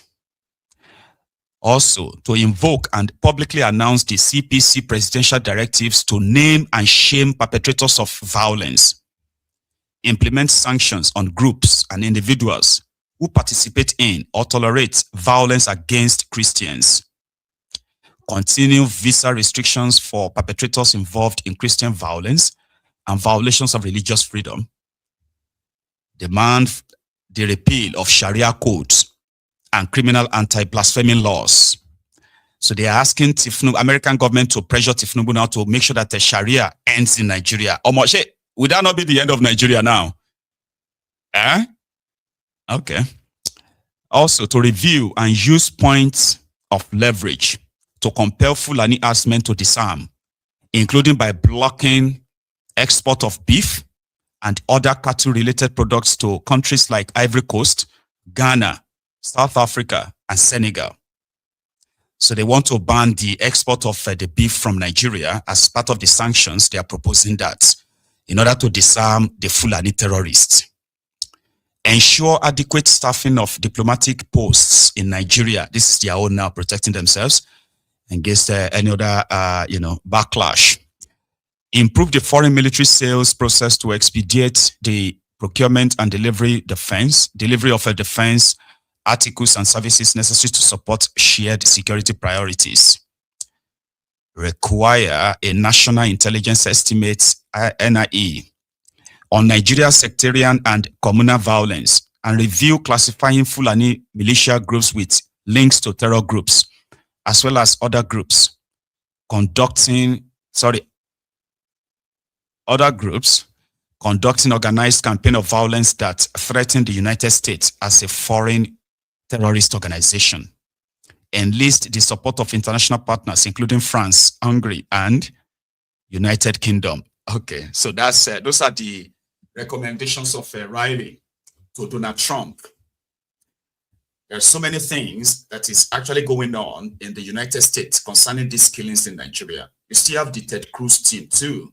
Theirs is also to ensure that this issue of a blasphemy, Sharia, should completely be decodified, like it should completely be removed from Nigerian constitution and law and all of that. So that is what will now get the Islamic North, okay, to possibly begin to consider having their own Arewanistan. If that by any means is succumbed to by Tifnumbu, because like I said, out there, they are pretending that they are not responding to Trump. Initially, when they were spending money, sending everybody around to do propaganda that there is no Christian genocide in the middle belt part of Nigeria, right? Tifnumbu himself kept mute. He was, but behind the scene, right, they were sending delegations after delegations to America, and Americans were also sending their own delegation to Nigeria. So their meetings and all of that is centered on neutralizing the Fulani terrorists in Nigeria and their sponsor. So the ball is now in the court of Donald Trump, I think. Here is what Riley also put out after submitting the report, meeting with the White House, staff. Here is what he put. I said, following today's productive meeting at the White House, I want to thank President Trump for redesignating Nigeria as this, okay? So he said, particular concern for his administration's commitment to protecting our brothers and sisters in Christ from persecution and addressing the broader security challenges plaguing Nigeria. Since President Trump redesignated Nigeria as a CPC and tasked me to lead congressional investigation, I have worked diligently with my colleagues to produce the report we presented today. I also want to thank House Appropriation Committee Chairman Tom Cole, Vice Chair Mario Diaz-Balart, Foreign Affairs Committee Chairman Brian Most, and Congressman Chris Smith for their leadership on this comprehensive investigation and delivering this report to the White House. I traveled on a bipartisan delegation to Nigeria and saw with my own eyes the horrific atrocities Christians face and the instability the Nigerian government must combat. Through congressional hearings, expert testimony, meeting with internally displaced people, hearing from religious leaders, and engaging with high-level Nigerian government officials, we have provided a clear picture of the threat environment in Nigeria, environment in Nigeria and the horrific persecution Christians face. This report outlines concrete steps to impose accountability measures, counter radical Islamic terrorism, and lay out a plan to work in coordination and cooperation with the Nigerian government to bring security to all the people of Nigeria. So our brothers and sisters in Christ have suffered in silence for too long. The world is now watching, and I urge the Nigerian government to take the opportunity to deepen and strengthen its relationship with the United States. Doing so is in the interest of both our great nations. Together, we must address these pressing security challenges and bring an end to violence against Christians. Even though the rogues in Nigeria possibly are patting themselves on the back that they have this under control, well, they did not. Except if indeed they really want to end the terrorism, then they can take the opportunity. You know what I mean? Like take the chance. But if they are not, again, the fate of the Christians in the middle belt part of Nigeria, their fate will remain in the hands of Donald Trump.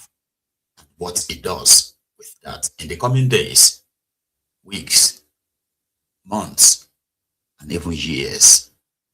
So 2 days ago, 10 people were slaughtered by disorganized Fulani militias who killed these armless people in their own homes, right? So yesterday they were buried. And I'm going to add that to this report before we go to something else, all right? Let us go to Plateau State, okay, where 10 people were slaughtered. And then their relatives and the rest of them were asked to come and start identifying them before they were buried. They were given mass burial. It's a long clip. Please watch, okay? Members of the family are to identify the corpse of their members So they are here to identify the corpse of their members or of their family members.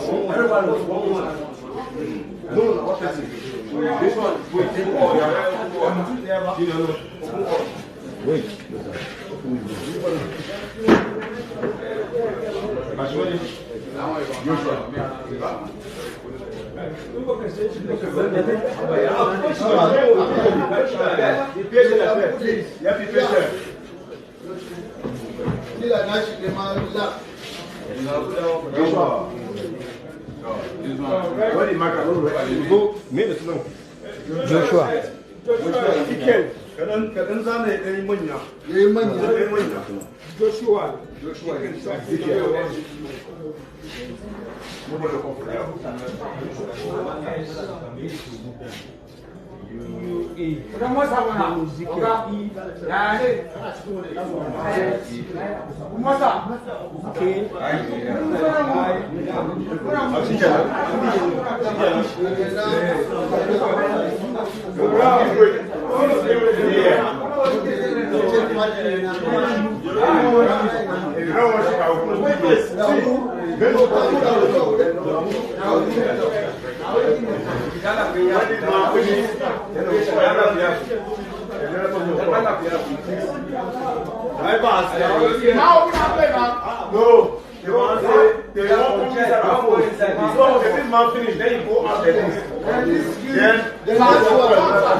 The next one.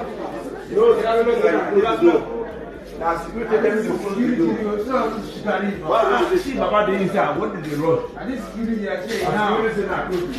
And they right. Just so you know. So this is the everyday life of so many people in that part of Nigeria, all over Nigeria. It's like everyday thing, right? People get killed just like that. And the terrorists themselves would appear somewhere else where they are doing peace meeting. And they will kill again. I just read it today that Benue State is going to rehabilitate repentant terrorists. They call them local terrorists. I've never seen anything like this in my life. In Benue State, in this same Plateau State, their own governor, Mufangi, is also planning to rehabilitate terrorists. Just like, it's like, you know, a dream, kind of like, is this even real? So somehow, once they get infected, they suddenly believe that placating these terrorists, they call them repentant bandits, repentant terrorists. But they have never repented. None of them has repented. You see, even El Rufaya told us that a dead terrorist is a repentant or repented terrorist. Okay? Terrorists don't repent. Not these ones. Not these ones whose mission and ambition is, you know, to capture Nigeria for their whatever religious ideology that they are pushing in their head, and they will kill. If they have to kill all of us to achieve that, they will do it. If it's going to take them 100 years to do that, they will do it. But it is not because they are so that powerful. It is simply because, yeah, the government of Nigeria is compromised. The security, architecture of Nigeria has become so compromised. Therefore, these terrorists, rather than for them to be faced with like fire, they are being, welcomed with what they call the non-kinetic approach, while lives continue to perish in their hands. Right? Let's go back to that to that Plateau State. This time, at the burial site. Deceive the world with lies. I was sympathizing with the 3 Fulani men that were killed, or the other time. I saw it. I was sympathizing. And I was looking for their leaders to say, I'm sorry with what has happened. And I couldn't find them because I was under tension. Even I myself, I'd have to manage with the cancer of the liver that I'm facing through. I'm my way trying to go to visa so that I'll go to America, to India, to go and check up again. Because last year I was 6 months there. So this I just want to go for another checkup because based on the pain that I've been carrying, talking, it has made the liver to swell. And they saw it in the report, in the scanning, the CTG. So that's why they say I should rush back.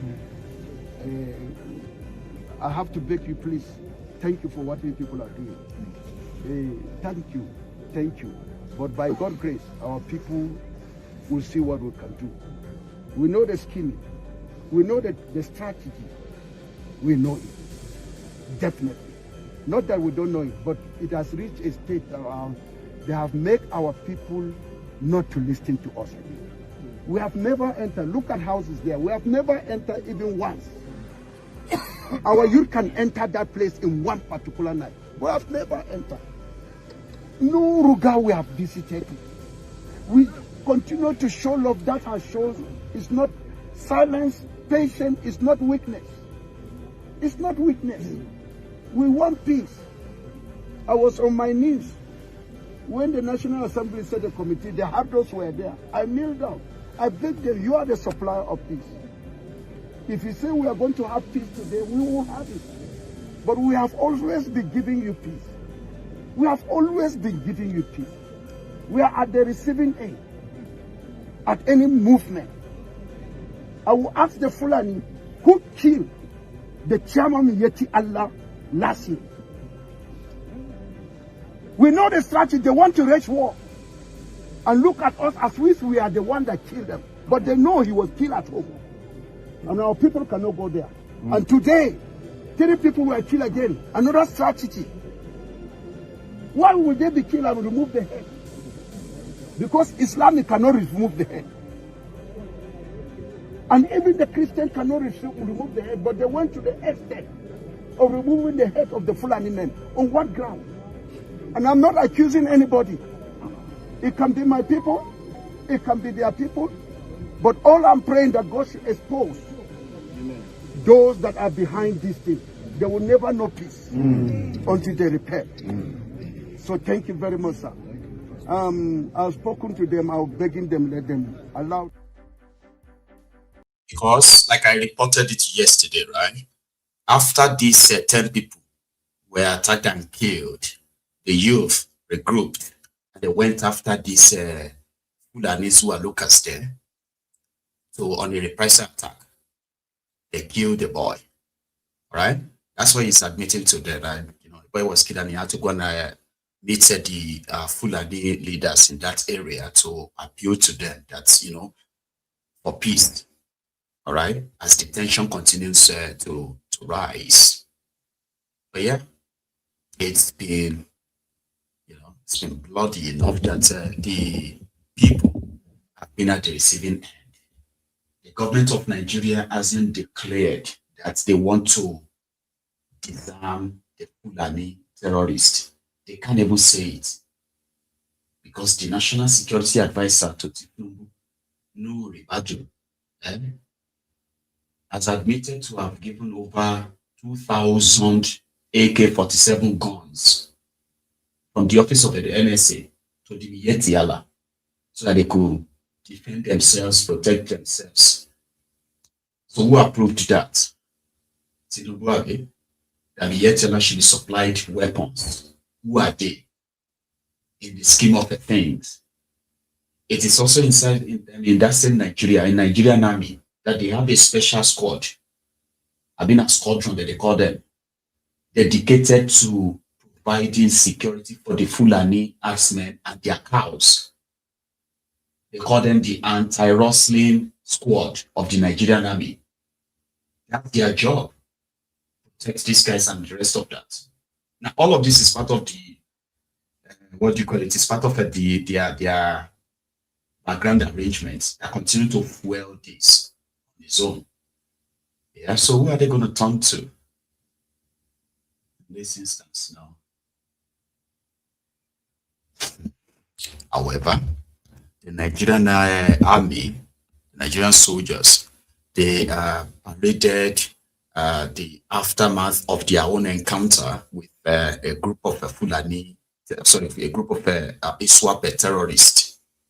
They neutralized them because if not, they won't they wouldn't have been able to capture what they call their own gun machine. Guys, see, these guys, in this their terror act, okay, when you have seen some of this, once they hijack trucks, they will mount machine guns on these trucks. That's very common.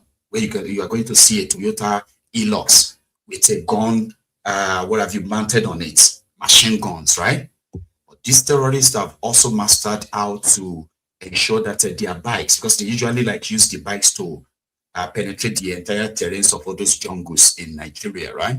So they've also mastered the art of mounting machine guns on the bikes, which means as they are riding, they are firing. And we are talking about guns that will fire hundreds of rounds of ammunition at once, like that, yeah? So they showed us that, well, they captured this and neutralized those who were using them. Kudos to them. So,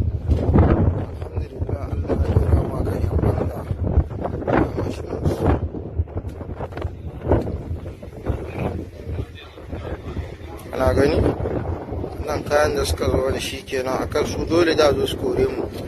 To Allah ya ba mu nasara ga mashinan su ne wayannan duka mashina sama da kusan 30 mashina kusan 38. Allah ba zalimin bawan shi bane.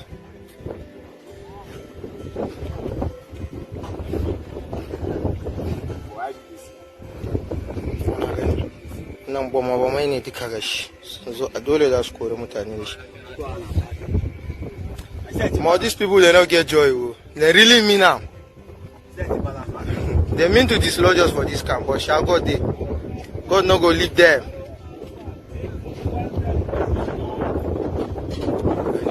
Mashina sama da 38 gasan duka yau da safe tun karfe 4 muna fama da su har karfe 8 na ranar nan muna fama mu gawa da su.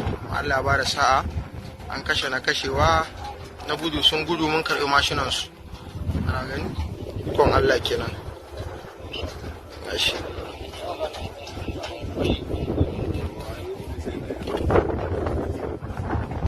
So a person won't escape. You have like maybe 200 bikes, okay, and some few trucks, all of them armed to the teeth, firing at your direction. How do you want to do it? So we have to commend these soldiers who have had to battle these guys every day, despite the fact that they are ill paid, they are poorly paid, they are ill-equipped, and then mostly operating within an organization that has become so compromised, right? Where your position could actually be leaked to the terrorists you are trying to get rid of, and then you will become the victim of this terrorism as a soldier. So we kind of like have to commend them. If you're a soldier, Nigerian soldier watching me, I actually respect you because I respect the fact that somehow some of you believes that you are fighting to protect and safeguard Nigeria. And you all know your frustration as well, right? And how much you have done, how much of your friends or how many of your friends you've lost in this fight against these terrorists, in this whole compromised fight against the terrorism, where many of you are being sent straight to the meat grinder, just get killed, like you are just numbers, nothing, right? Then after doing all of that, you finally captured this terrorist, kill some of them, captured some of them, only for politicians who have no idea what it is like to confront these animals. They will sit in their comfort offices, like comfortable offices, right? They will be there, deciding that these terrorists, they have suddenly repented, so therefore they are going to release them back into the wild. So it takes a lot for you to still be carrying that gun in the name of I'm fighting for my country, to defend my country. So I really, really respect you. You know, I respect you. And yeah, and I wish you well. Because in other parts of the country, the same criminal politicians who have failed to protect their own citizens, which is their primary responsibility, if we all want to be honest with ourselves, right? They failed, but they have succeeded in harming young people as their political thugs for election, for politics, to intimidate their opponents, and also to keep themselves in power. keeping themselves in power to be doing nothing by telling us that killings didn't start today, kidnappings didn't start today. Why must it end now? As much as the whole thing is as kind of like a cutting out of hand, so to say, right? So they have guns for their own political thugs. And they nearly killed Peter Obi in Edo State today. How many of you remember when your governor of Edo State openly threatened him that he should not be coming to Edo State without informing him? Because he won't be able to guarantee his safety anymore. Why would you say that? Right?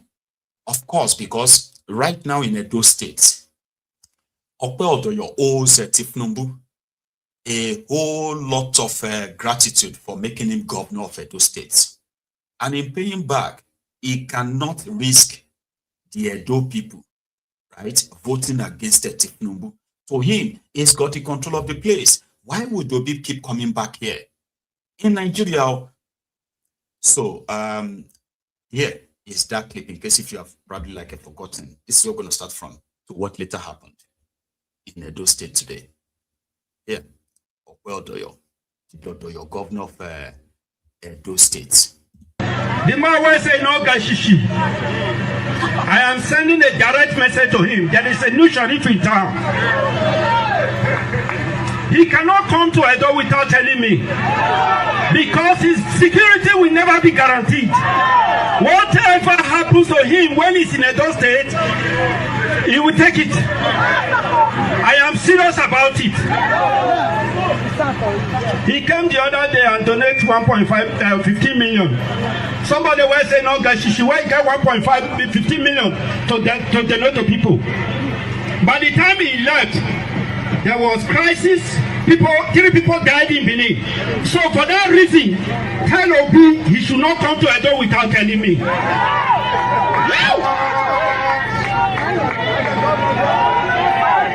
Nothing say with the grace, and go with the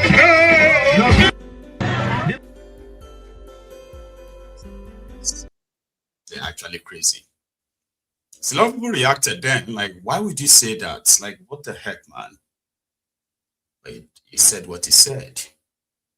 Peter Obi didn't go to that Edo State until today. So he was at a school, a nursing school in Edo State called the St. Phenomena School in Edo, where again he donated the 50 million naira check to support their school project or something, and left the place to the ADC state secretariat.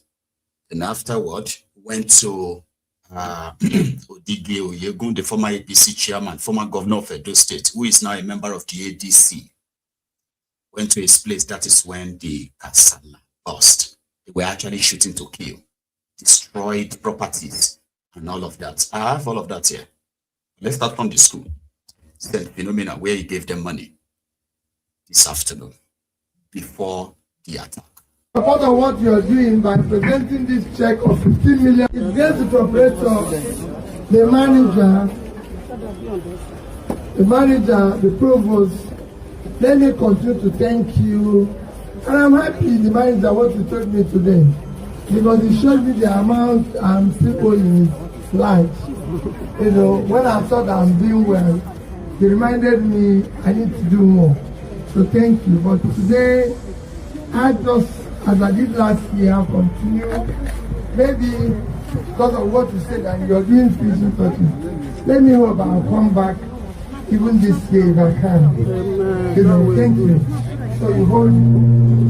So let me start by this token contribution in support of what you are doing by presenting this check of 15 million naira.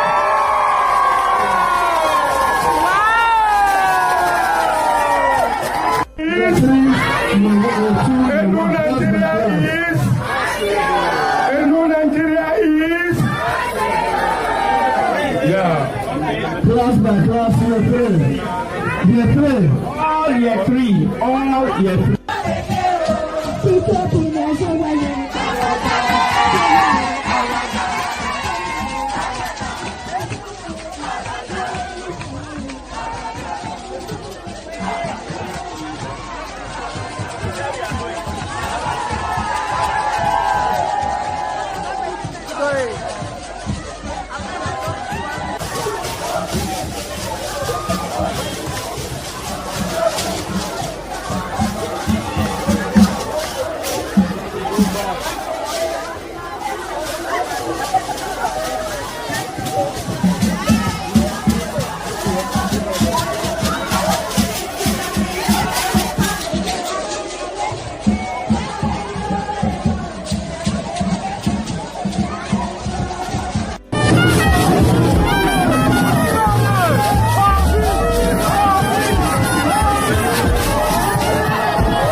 What are you saying, Gege? Are you watching here? Gege, can you look here? What are you saying? Now who the checker?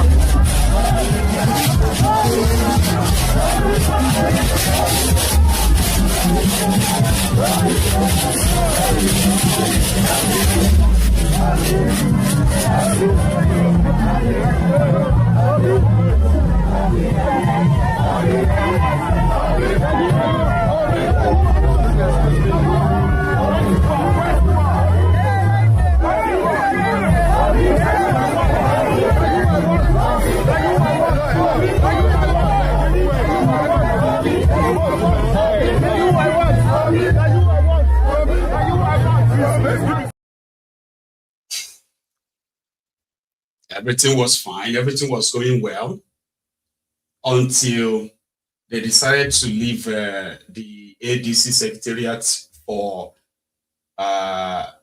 Maiyegun's house. That was when the hoodlums arrived. And all hell let loose. Let me show you what they did first, and then the reactions that followed, right?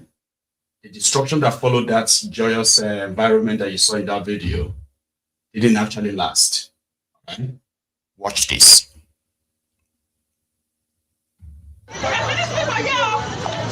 This is the ADC State Secretariat. See the injured. Look at this one. I was injured. This is the ADC State Secretariat in Edo State, Okbelaka. We just received our dignitaries today. We had a Tikapi Olumide Akpata. Was Tikapi to the ADC, and Peter Obi was here live and direct to witness it. Just few minutes after the event took place, the APC sent their thugs. They came in numbers with a Sienna unbranded vehicle with pop action. They were shooting. They destroyed vehicles. They destroyed this woman's vehicle. Look how they scattered everywhere. This is a woman who sets up in the secretariat. Look at that things that were destroyed. Is this the kind of state Mondo Pueblo wants to present over? Look at this water destruction. They said the woman was shot to the neck. The woman has been brought to the hospital. They shot the woman to the neck. Many people were beaten and we are injured. Look at our DJ, the DJ who covered the event. You can see all his vehicles have been destroyed. They stole the laptop of the DJ. They scattered his phone and his laptop was stolen. And look at how they were scattered everywhere. See, destroyed bottles. They came with guns. They say all of them were having poppers on their house and they were shooting sporadically in this venue. Look at this guy's bicycle. They stole his bicycle. Look at it's like they beat people. Look at what happened. See, they destroyed what is here. See, this violence cannot allow to continue. The power arm of the DJ we are taking. See, this is Edo State, and the power of opposition cannot be subdued. Everybody who wants to join the APATC must be allowed to join. So we have the right to gather, we have the right to participate. Any form of intimidation and oppression that they are using in this state to oppress us will not be allowed to accepted. This is totally unacceptable. Nigeria cannot survive. We cannot be a one-party state. And yes, the government is seeking for 2.5 million votes, imaginary votes, by deploying thugs to hand and fight the opposition. See, Nigeria cannot be sustained in this manner. Mondo Pueblo must get the message clear. And we will continue to stand our ground. Enough of this killing, enough of the shooting, enough of the destruction. Many people were destroyed. Look at them, they were destroyed. We are beating. It is only God that we tell. I see the thing. Now they shoot. This is what they shot. You see? This is what APC did here. In front of Chief Maiyegun house.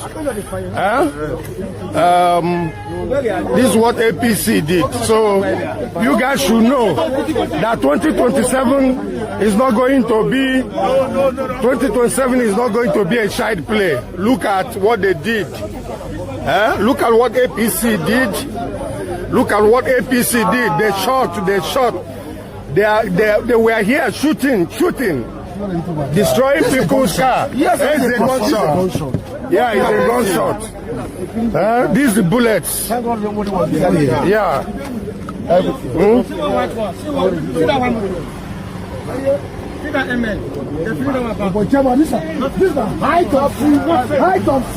Yeah, this is to let you guys know that 2027 is not going to be a child play.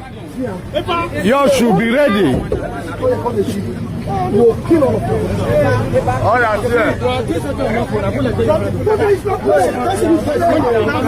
See, this gunshot.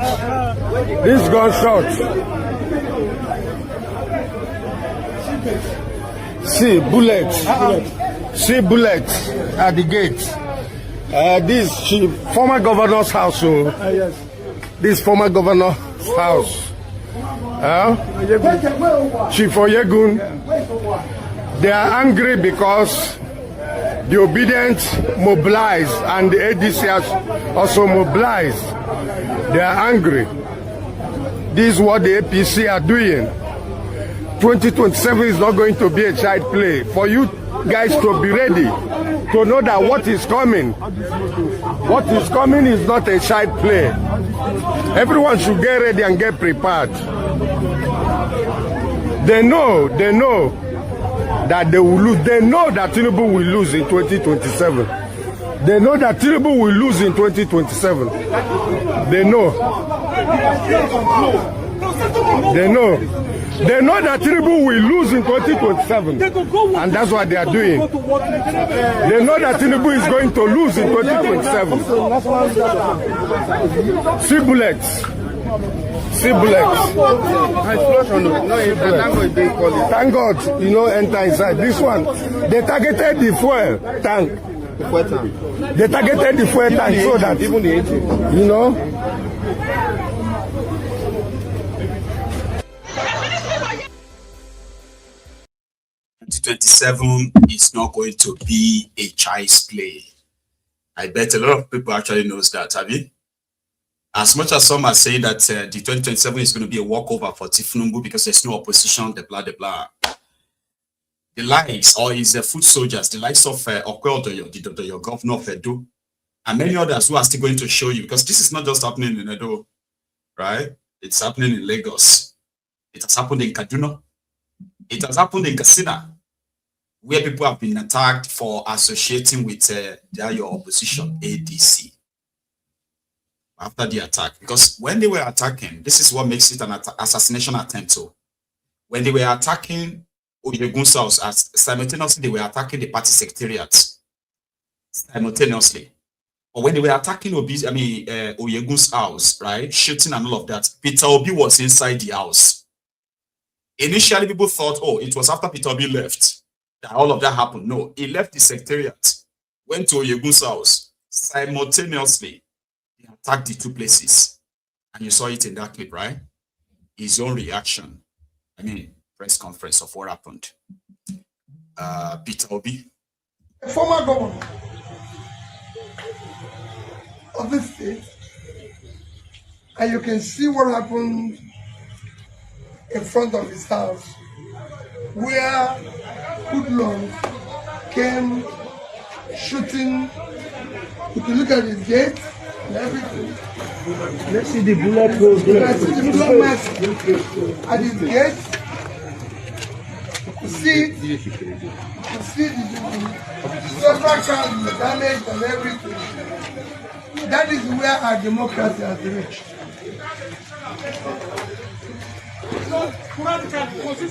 The hoodlums came for you to know what 2027 will look like.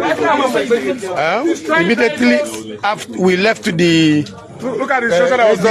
ADC headquarters in Benin, we came into the house of Chief Oregun, the former governor, and these hoodlums came, started shooting.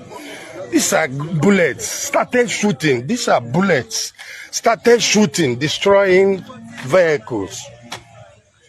You see, they know Tinubu is going to lose in 2027, and they don't want peace. As they come, when they come out, and I take our face, let for you say, wait. Yes. Everybody bag with me. The other guy carry key. I know that he wants to shoot and he can for the magazine to come for us. How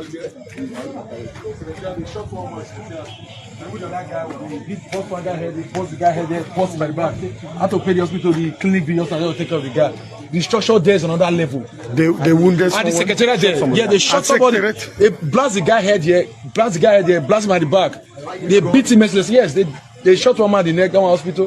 This thing is getting, we cannot sincerely continue like this. Who are the people doing this? It's when the ABC talks, we know. They have a history of violence. Make a formal complaint, and I assure you, this cannot be true at all. We have a country, and we are a part of the country. You know, we cannot have terrorism terrorizing the country and have officials that will go with terrorizing citizens. It's not acceptable. Yes, yes. Thank you. Thank you, Your Excellency.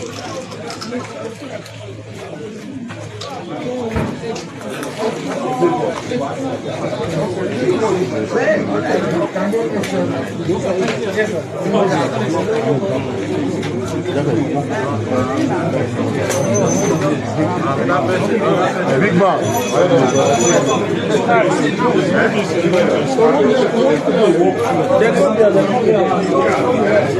This is bullets. This is bullets. Oh, yeah. Yeah.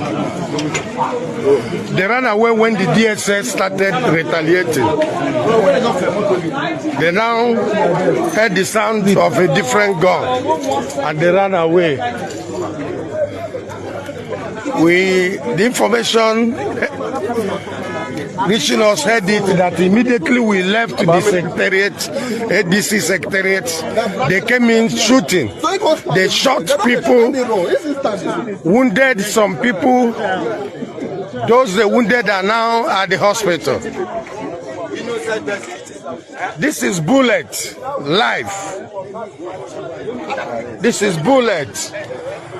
They came here to light people. Yes, sir. Had they been, we didn't lock this gate, they will light everybody.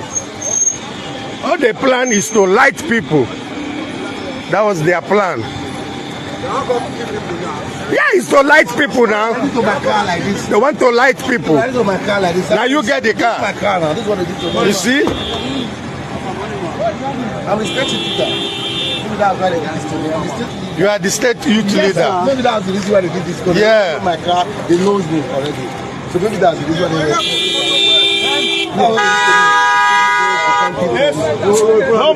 Don't make noise there. We did it, no car. Where we go? Officer, are you just coming?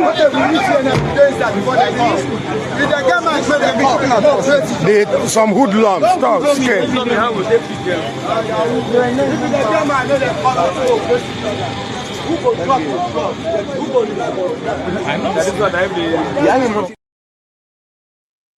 So there is no way. I wanted to say that the opposition should probably mobilize their own thugs too. But you can't match call thug for thug, money for money. No. The people would have to actually resist them when it mattered most. And it is when they organize their charade. That's where you actually have to resist them and take the power away from them. But when it comes to, like, if you want to go and do this You know, aura for aura. You what they call them, thug for thug, money for money. You can't match Kalu. You can't. And you won't be able to. Violence for violence. I don't think so. Because to them, that is their own forced nature. A lot of you would have to be probably like a forced to push that violence part of you out. But violence is actually their forced nature. That's why Kalu told his supporters that power is not given a la carte. Okay? You have to grab it, snatch it, and make a run for it or run with it. So all those are not like gentleman, kind of like a, arrangement, so to say. No, it's going to be like war. That's what brought them to where they are, and that is what has kept them there, and that is what they want to keep using to remain there. So you have to really have the massive number of people that are really going to turn up and overwhelm them. They are not up to you. But the fear, that's a tool, it's always been working. So one guy that has been using that same fear in the past few years is your police IG, Igbetokun, the illegal police IG of Nigeria, the man that Kalu appointed. Number one, he is not even qualified to be a police IG, but he was appointed acting, then promoted. Then his time last ended, only for Tinubu to unconstitutionally extend his stay. And that was what brought Maiyegun into it, because this is somebody who has used his office to oppress Nigerians, track Nigerians, gag Nigerians, and jail, including killing Nigerians by the police the policemen under him. So he's the same guy that would arrest Nigerians, charge them for cyberbullying, and when it mattered most to protect Nigerians, they are nowhere to be found. So Maiyegun opened everybody's eyes to how illegality, okay, can never be legal. So most of the actions of the Berom himself pretty much look so illegal all the while.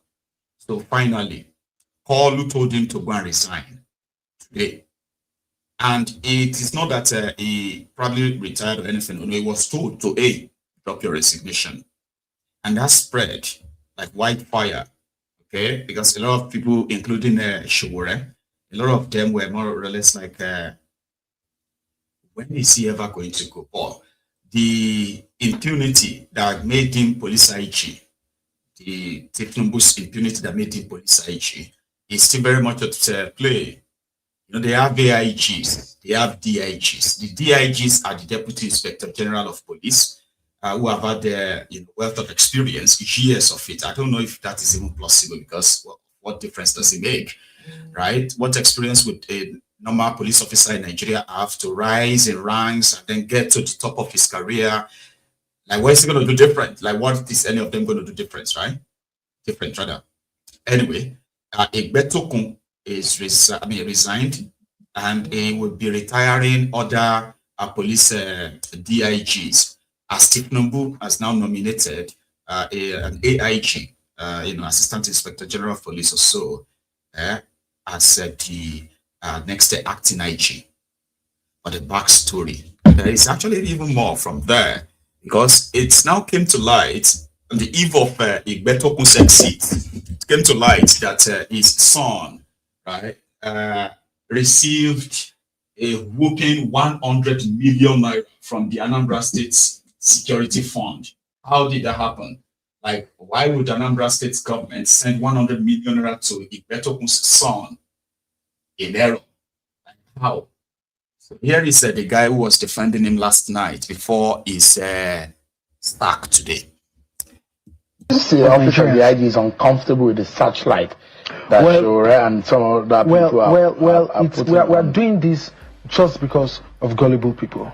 Ordinarily, these are not things we should respond to. We have serious issues. In fact, police officers can attest to the fact that the IGP he has very clean record. He isn't corrupt. People that have met him since when he was in state CID in Lagos, Banti in Lagos, he's an incorruptible person. So we shouldn't respond. But like I said, we have gullible people who believe that when falsehood is being peddled over and over again, then it is true. And we have to protect the sanctity, the integrity of the force. He's always called the IG illegal IG. because he has refused to accept a duly amended Police Act, which says anybody appointed IG will spend 4 years irrespective of their age or their length of service. So I don't know why somebody would decide to use his own version of the law and not the one that has been passed by the National Assembly. So that point again to mischief. Are you able to call Shure to the table and find that? Because, I mean, for someone who owns a platform like Sahara Reporters, and if there are things that are being published, it must have a perspective. There must have been an angle. Well, we choose to respond officially.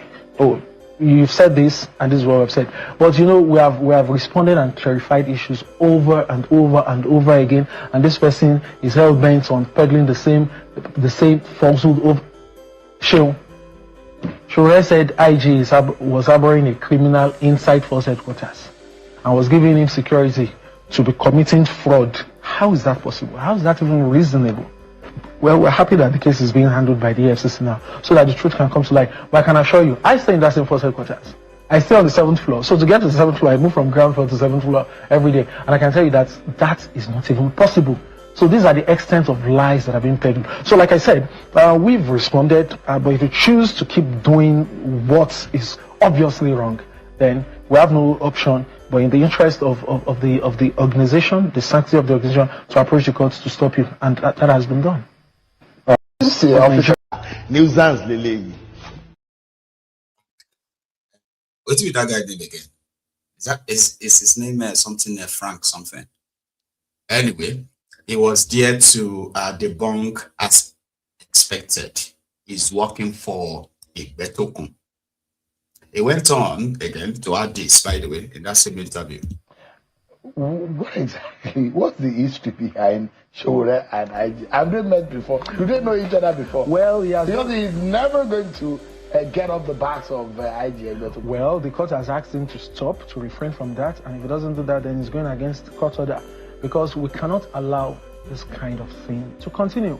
It doesn't really make any sense for you to just wake up and commence a campaign of calumny against him. Oh, you could remember when he said, oh, 100 million naira was paid into the account of the son of the IGP. And you know, I called the son of the IGP immediately to find out what happened, and he explained that yes, I saw 100 million in my account, and I told my account officer to reverse the money immediately, which he did. He printed out his statement of account, he showed me, he sent it to me, I saw it, which he did. Only for Sahara reporters to say, oh yes, the money was returned, then cash was withdrawn again and paid into the IGP son's account again. And I saw the statement of account, there was nothing like that. In fact, exposing the details of the account and everything, the young man was forced to close down that account so that people would not use it to commit any other form of mischief. In any case, he has written a petition to the EFCC for that allegation to be investigated. And if it turns out that it's false, then we can invoke the EFCC would invoke the Cyber Crimes Act. Nuisance Lele. Ben 10, Ben 10, Ben 10. Yeah, Benudei. I remember him now. He's actually like a bright guy. Fortunately, it is Nigeria, right? And his job is to defend his boss, including when he is not making any sense. Sahara reporters confirmed that 100 million naira was paid into the account of the police IG's son. Right? They gave evidence of that from the Anambra State government. Anambra State government never said anything.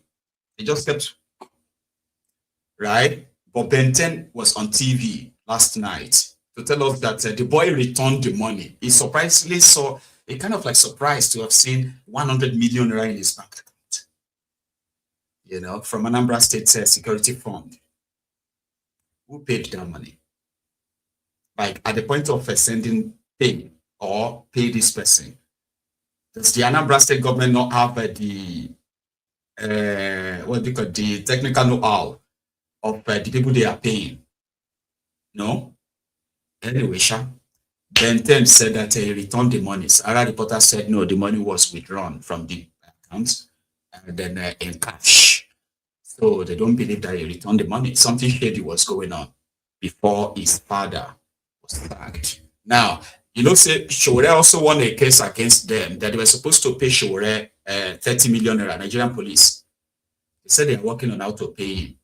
Right now, Shore said he's broke, he needs his money. He also said that, El Rufai is in kind of like he's in detention. Yeah, El Rufai is in detention of the Document Stupid Service. Although the media says he is in detention of ICPC. ICPC has no detention. So, so they are working with the DSS. I think EFCC has, but I don't know if ICPC also have their own detention center. So, but DSS were the one who picked him up. And they claimed that they dropped him at the EFCC. The report is that El Rufai is now bleeding from his nose bleeding. So his own media aide released a statement that El Rufai requires health, medical care. So the condition of his detention has affected his neurological. Don't mind me, I'm trying to talk about something that will bring blood to your nose. I don't think they are torturing him, because the aide didn't say they tortured him and bled and they beat him to bleed. Okay, so right now they are demanding that they should let El Rufai go and attend to his health. But he is appearing in court tomorrow, right? He is appearing in court tomorrow for spying on Berom. It is a DSS case. And he is expected to be sent to Kuje prison tomorrow. You know, the way they will do it, they will say they are trying to get his bail and all of that stuff, right? So Malamu is also still very much in detention. That one, court has granted him bail. You know that court granted Malamu bail for over a month now. But the condition of the bail is so stringent, right, that Malamu couldn't meet up. Shore said he sent his people to him to come and bail him out. I don't know if this is Shore's sarcasm or something, yeah? But watch this. Malami sent people to me and our lawyer to come and bail him out of Kuje. He suddenly found out that we are the most credible people can do. I'm sure El Rufai must have been looking for a way now to reach out, because all this shouting about bleeding of nose is to get sympathy. I'm not saying that his nose is not bleeding, and I call on the government to stop his nose bleeds. It must give him good doctors, or take him to Kaduna to go to the hospital he built to stop the bleeding. If you are in power in this country, like the governor, head of state or president, vice president, senators, you should take care of the prisons in case you find yourselves there. I don't know what his legal strategies are, but all we know is that he's being held by his friends in the APC. And this is the strategy they used to use on others. I'm surprised that his nose is bleeding at the ICPC. When did his nose start bleeding? When he was governor, was his nose bleeding? But I'm not making fun of him, because I don't support any form of impunity against anybody. But even while we are condemning impunity, we must also not let history evade us by reminding ourselves that these guys created the monsters that is now consuming them. They are both culpable and liable for paying me 30 million, and they haven't paid me. And that's affecting me right now because I'm broke. I need the money. But they are not the only one. The DSS is also owing me over 2.5 million naira. Judgment debt since 2021 or 2022. They also have in their possession about 3 of my phones and 10,000 naira since 2019 that they legally took from me. The DSS also blocked my GTB account since 2019. Even after they dismissed their useless treason case, they are still blocking the account. So, and I have $100 there that I need very badly. So all these monies, when they come, we are going to use it to fight the system. But some of them will go to charity. So I'll give some of the money to the people of Omoroshoki, whose house were to be demolished when I was declared wanted. That was the people I was going to see. And other groups. You know, I have a foundation that gives scholarship to people. I'm going to do giveaway to some of the guys there, the hungry guys that I work with alongside. I'm not mocking them. Some of our guys are genuinely hungry because the country is economically bad. So let them pay up. Don't waste my time. Yes, pay up. And we also have we still have some other pending lawsuits against them, even in Abuja here. And we hope the judges take a cue from what Justice Musa Kakaki did in Lagos. They gave a judgment that made it very clear that this is the most reckless and irresponsible policing that he has ever seen. To declare somebody wanted for a crime that he didn't commit or he wasn't going to commit, or because he took a position that the government didn't like, is the most reckless thing. So, like we always say, because some of you ask, oh, when they give you judgment that is in support, you think the judiciary is good? No. We've always made it clear that part of our job is to bring justice to the judiciary. And that's why we go to court. It's to bring justice to the judiciary. The judiciary must work in our lifetime. But the judiciary is not just to give judgment, it must enforce its judgments. And that's where the problem, the police is notorious for not paying judgment debts. And I think that if they know that whenever they abuse people's rights and they get judgment against them, they'll have to pay, it will help them curb some of the criminal activities in the police and the recklessness and impunity. If they know that the police will be bankrupted and it will affect your salaries if we have to pay all the judgment debts, then you get held accountable and liable for your actions and inactions as police officers. That's right. Omoyele Sowore. And today, when they booted this illegal police IG out of office, Sowore took his car straight to the police headquarters to go and see if he's going to see Berom packing out, now that he has no power over him or declare him wanted or ask his policemen to shoot at him, tear gas him, or even arrest and lock him up. All of this illegally. But he didn't see him. He just saw those who are standing in front of the office, probably police officers too. This was Abuja this afternoon.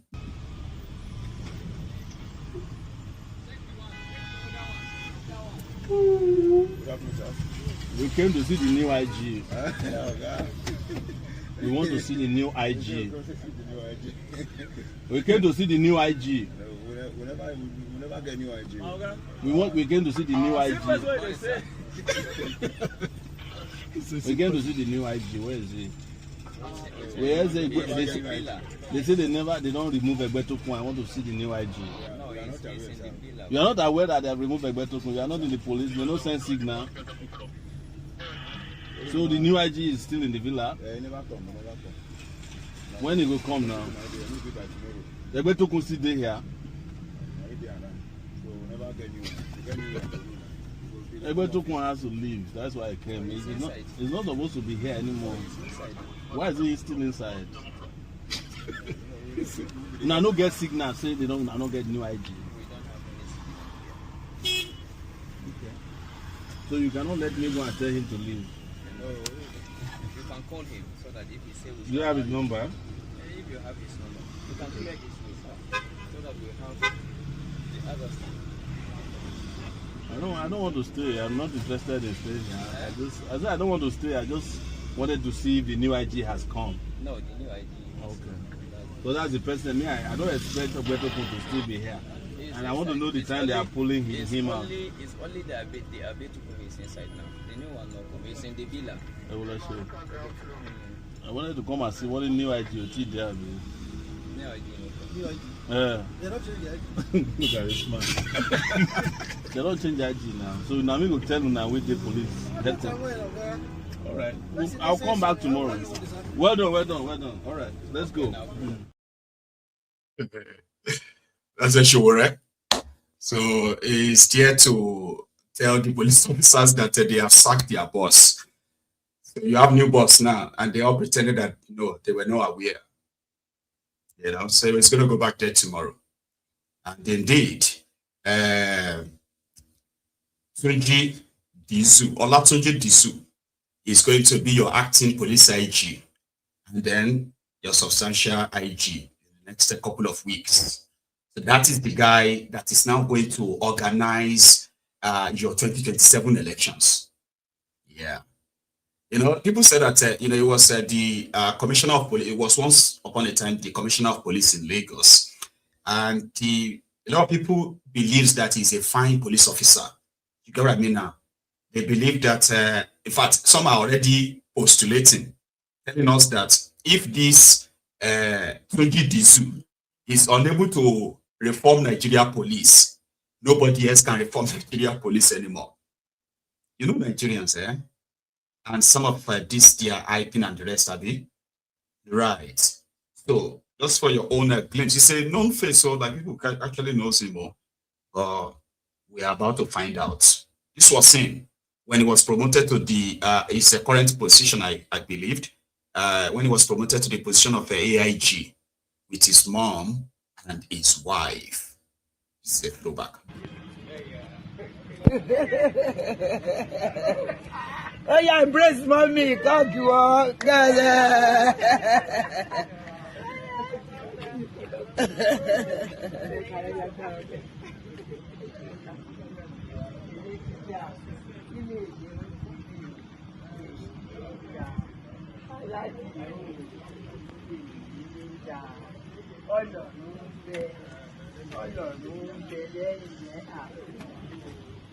I like you.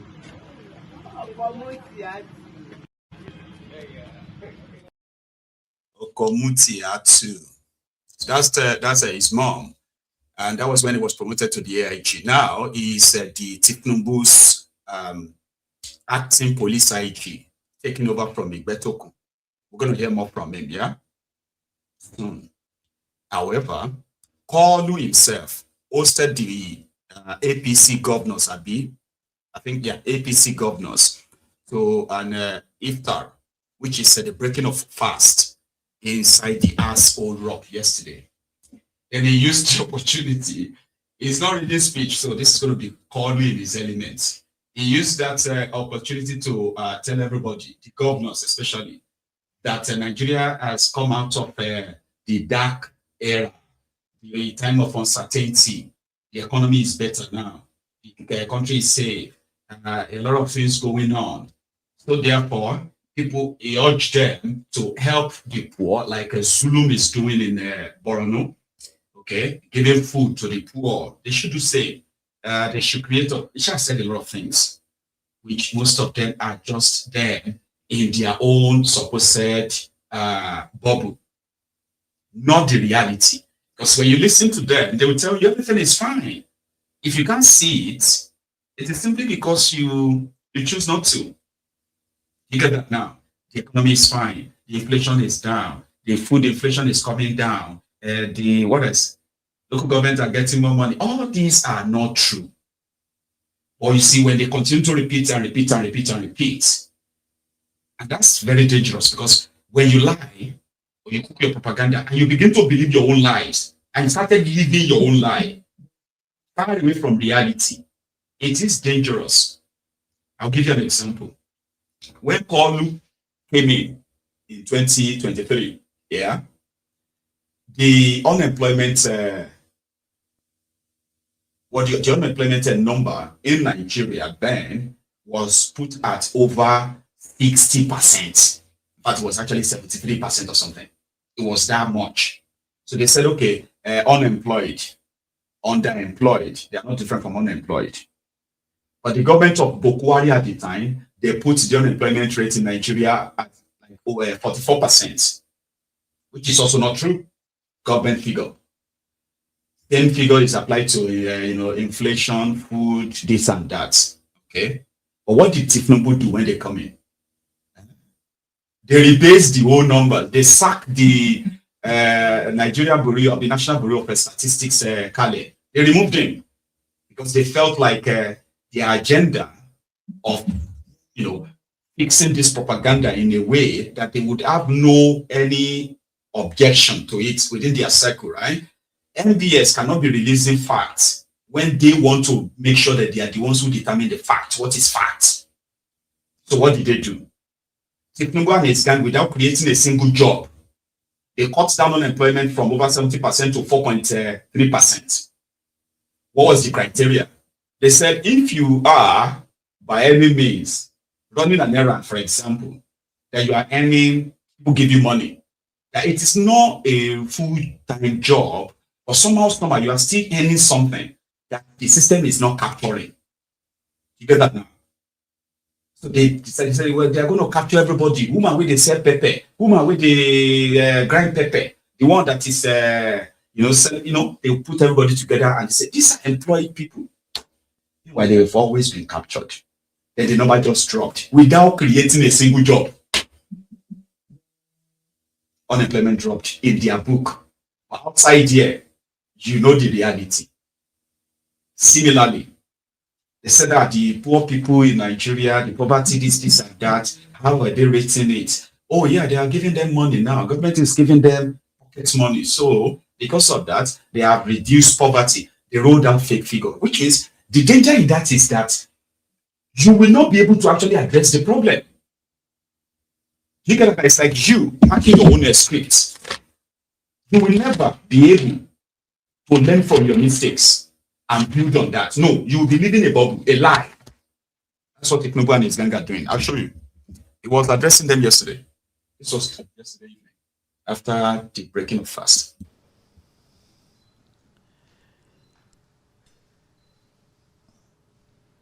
Any other government official here? Please, I extend my regards.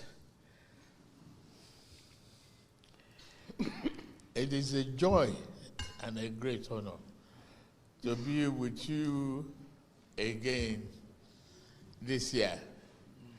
We give thanks to Almighty God for sparing our lives and keeping us together to see another Ramadan. And a great Ramadan that coincides with that of the Christian faith. You know what it means. Discipline, sacrifice, faith, resilience, strong determination for us to continue to brace together, pray together, and love one another. I want to thank all of you for what you have been able to get achieved so far. I thank God for what we've been able to achieve together. I didn't expect this number to show up because some people are still buried in their various congresses and other local government or state level. I will advise those in the same party with me to please bear in mind that those little ones too, they do cry. Tolerate everybody, build the structure. In this period of faith, unity, harmony, and sacrifice that you are pleading. Do it. And let the young ones breathe. I must refer to the generosity of Professor Zulum. I saw the layout of those Ramadan outreach, both for the Christian and Muslim. That is a very, very good spirit. I watched the story. You look more robust. I thought you would eat all the 300,000 shares of the place. To all of you, I'm very, very grateful because we've seen progress. We've seen commitment to duty. But please, I appeal again, let's go further to embrace the downtrodden, the young ones, and all the supporters. Be all encompassing, and let's spread the development opportunity across to the grassroots. The local government and your efforts. I've seen a lot of progress being made in the states. I can't commend you enough.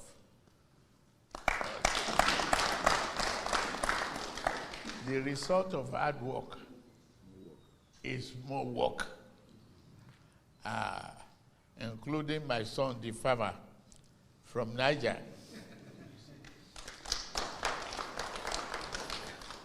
There are a lot of complaints and commendations coming from all angles. They will come from this at me too. But as long as we brace together and we move together and determined to rescue this country, the best is yet to come to Nigeria. We're out of the wood. We are out of the dark tunnel of uncertainty. The economy is showing up. Let's help those unemployed. What I promise you is not to be postponed. We will establish state police to combat the insecurity. Start looking around you. Thank you very much. We are not in the chopping, PDP, chop. Funding strategy creates long-term money, change the physical confusion between monetary policy and physical policy. Be accountable, renew, block the loopholes, untighten the bottlenecks, make reprocessing accelerated processing, answer questions, timely calendarization of money and treasury notes, and build a nation. Come on, they don't. And the calendarization of money and promissory note. I mean, a treasury note. Call you. Anyway, so yeah, he's gonna give you state police. You know, I'll give you state police before I go. I'll give you electricity. I'll give you local government autonomy. I'll bring prosperity. I'll help the liquor, you know, call you. Right. Meanwhile, there are some group of people who are currently working to ensure that the parties like ADC, Labour Party, and few others are deregistered by INEC. They are waiting on the court to rule on that soon. I think it's going to be 24th. I don't know. But listen, there are those working to deregister the opposition parties before the 2027. I don't know if that's going to happen or not. But just so you know. Group, we had approached the court in a bid to seek clarification and interpretation of some sections of the Constitution as it relates to regulation of political parties. And our intendment is just to contribute in enriching and expanding our electoral jurisprudence. And we felt that INEC should be up and doing, and we practice or we operate a constitutional democracy, which every entity, bodies, authorities are expected to carry out the operations according to the provisions of the Constitution. And as a country that also runs the rule of law, we are really worried that INEC seems to be wanting to choose and pick which political parties to apply the law. If they could apply the law 4 years ago, 5 years ago in 2021, and they registered 74 political parties, so why are they not applying the law now?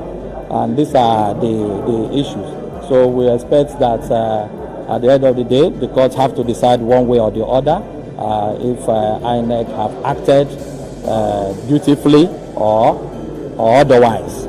And that is that we take it from there. But we are happy that this is really going to enrich our electoral jurisprudence.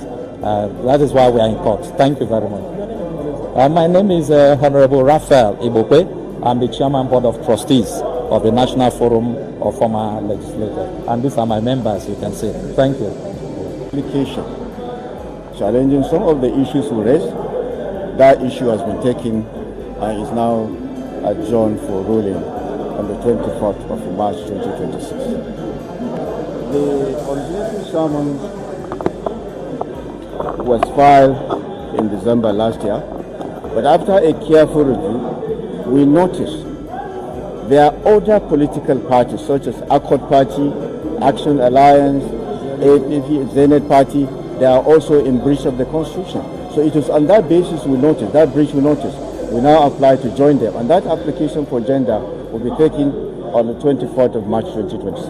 That's all. So, we are opposing their application to join us, to bring us, to join us by way of amendment, bring us in.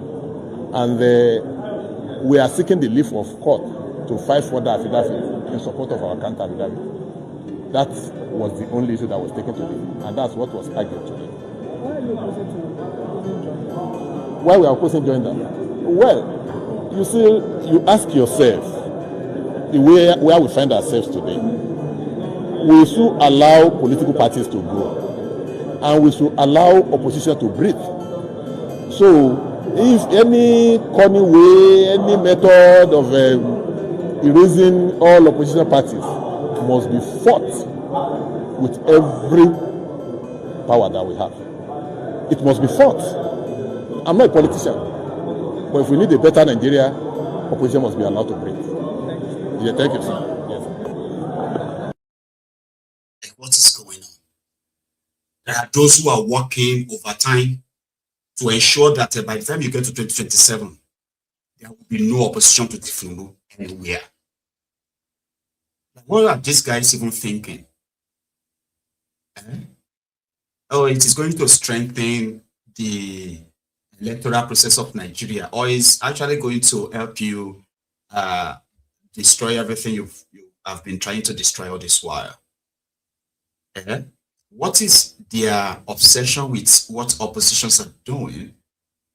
So much that they, before any election, they wanted them gone or completely bellicose for the man that they claim to be a political strategist. His political strategy is to neutralize opposition in a democracy using the power of the office he stole initially, right? I just wish that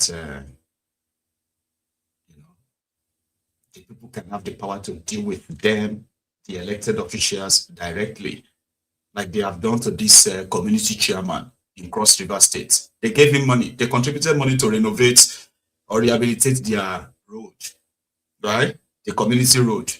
The guy collected the money, chop him. So the entire community gathered, track him. When they grabbed him, they tied him. Tie him. But they didn't just tie him, tied him and all of that. They tied him to the abandoned road project. This was in Cross River State, by the way. And he's on the... Yeah. Action! Good! Action! Yeah, Benny. Hey. This is video actually.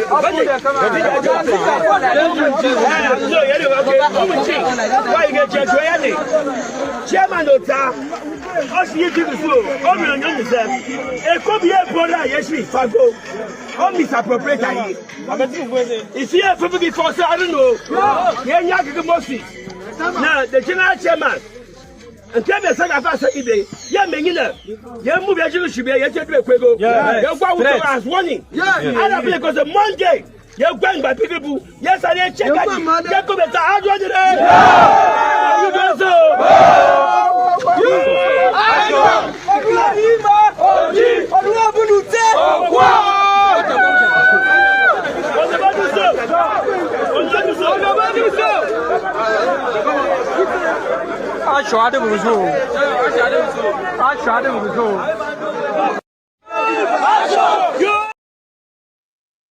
He misappropriated the community money, and the youth gathered to track him, and that happened. I don't know if they later handed him over to the police or something. I didn't hear the rest of the story. In Kano, where one of their own lawmakers, one of them who just joined the APC, now visited his own constituency to go kind of like, you know, give them the feedback or possibly tell them why he joined APC from ANPP. They didn't give him a chance to, okay? But luckily, right, he managed to leave the venue with his life intact, or his life in his mouth. This is a national lawmaker in Kano being treated as he should be treated by his own constituents after betraying their trust.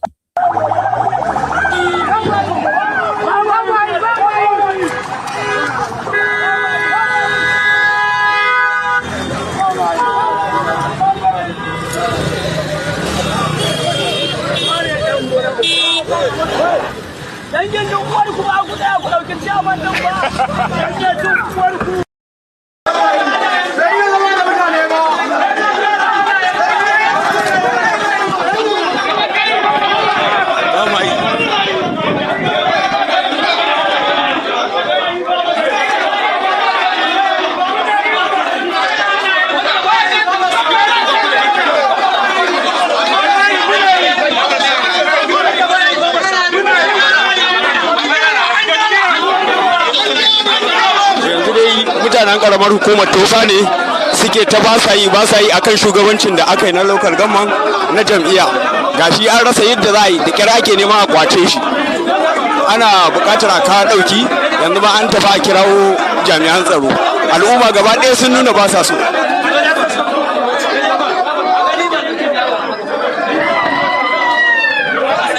Gaskiya wannan harkar akwai tashin hankali a ciki.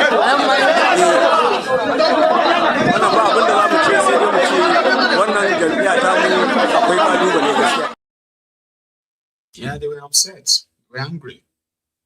Right? I just like the clip of another man whose car was stolen in Lagos. He was robbed of. Oh, I'm going to tell you that story after, okay? But before that, here is a crash between the supposed road safety officials and another road user somewhere in Anambra. There's no bomb here. There'll be an issue. The other day, people, if you see accidents, hey.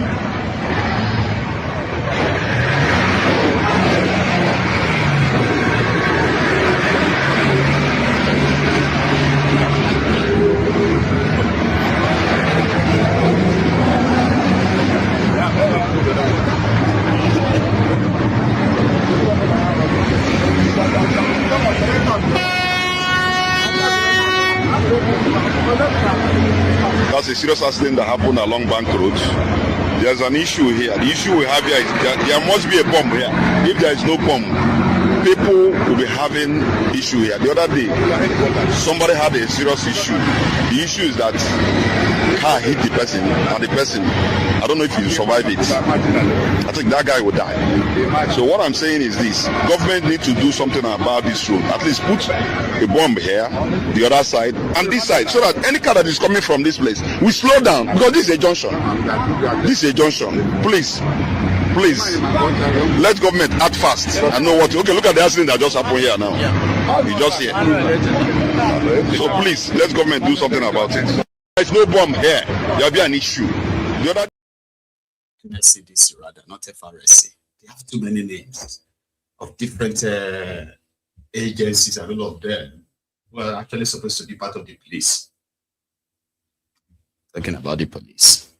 A man was robbed of his car, right? And then he spotted the car, his car with the carjacker inside at Ojota. His instinct was to actually create a scene, which eventually helped him. But you have to be like mad to have done this. You know what he did? He saw his car and immediately jumped from his van and he jumped straight in front of the moving car. And people got the attention. Why? What happened? You want to kill yourself? Then he raised the alarm. And before you know it, the carjackers jumped from the car, dropped down from the car, and they were running away. They didn't steal his car today. Oh, do you understand me? Like you lost your car maybe a month ago or something. And then you're just walking by on the road and then you found out, that's my car. No, that's my car. No, this is my car. Then you just reacted that way. And then this happened.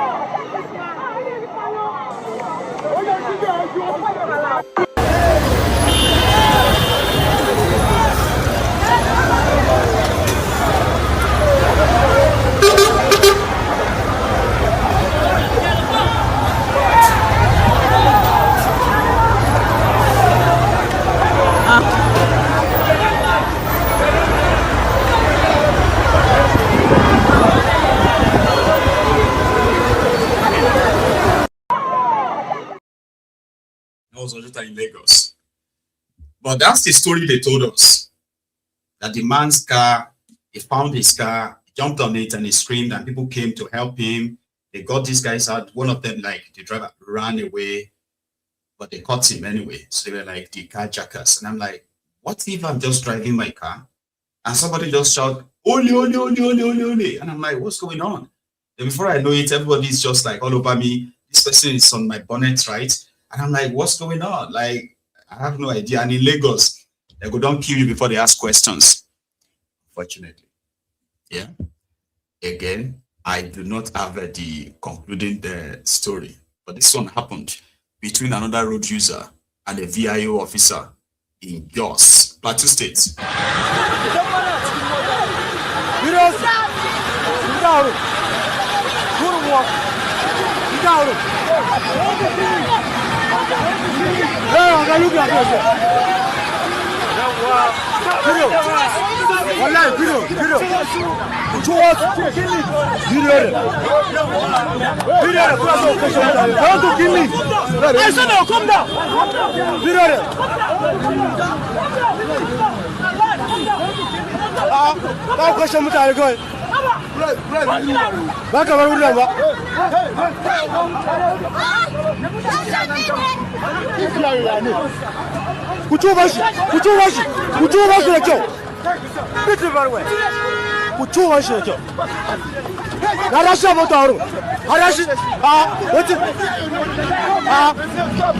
This is what I said. Leave the Nigerian road. Leave the Nigerian road. Leave the Nigerian road. Leave the Nigerian road. Leave the Nigerian road. Leave the Nigerian road. Leave the Nigerian road. Leave the Nigerian road. Leave Nigerian road. Leave Nigerian road. Leave Nigerian road. It's Nigeria road. Wow. They are road safety officials. So people don't want them on the road anymore. The same road safety officials, the FRSC guys, there is a bill of theirs at the National Assembly. I don't know if you are aware, because they are working on getting harmed because of when they drag them like that. So they will be carrying guns like the police. They have a bill in the National Assembly now. If it passes, if it passed, right? Definitely you will be seeing the FRSC with guns. And they will start killing Nigerians too. And begin to record their own casualties like others who have guns. This country. There is this Reverend Father Honor. He was invited to speak at a government event, I believe. And then he didn't miss his shot to say it directly to those who are responsible for all of this going on in Nigeria. And for how long? You will remember him. Here. Meanwhile, I am going to urge you to, if you haven't liked the broadcast, we are over 1,000 right now on YouTube, right? But we barely have 300 of us who have actually liked the broadcast. I keep begging for that. It is like one of the most important reason why you are here, right? So you can help me like the broadcast, okay? Well, listen to this. These are very, very bad times for our country, Nigeria. A number of people are now afraid that we are gliding gradually into a one-party state. I am one of those afraid. I said this in January 2024, not claiming to be a prophet or a social analyst, but from common sense. That whereas the previous government on the national level intimidated everybody and cowed everybody to obedience and to silence, it reduced opposition. The present one will pecuniarily cajole everybody into acquiescence. Gradually, all the parties, all the other parties are collapsing into one party. Well, it shouldn't surprise you, because this is the only country in the world that I know, as one of the only one that exists, where elections are conducted on the tickets of parties. The name and picture of the candidate does not appear. And that candidate carries the banner of his party, they call him flag bearer, and that party wins the election, he gets into the position and changes his party and remains in power. Obera.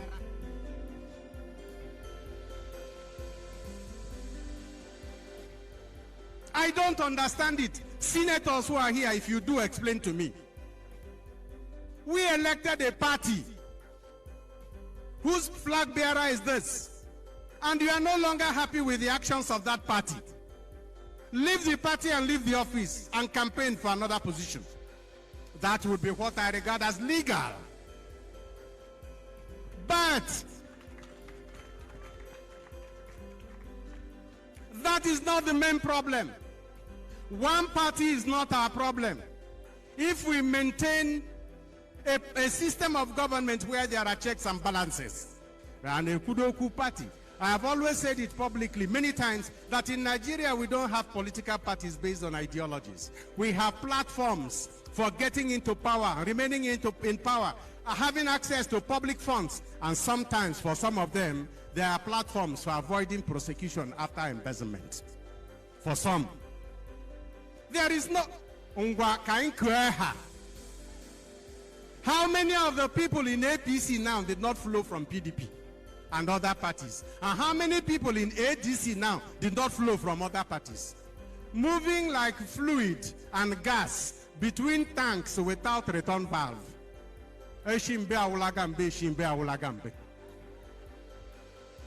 This is taking all of us for a ride, and we line up in the afternoon to vote for you. But that is not the worst problem.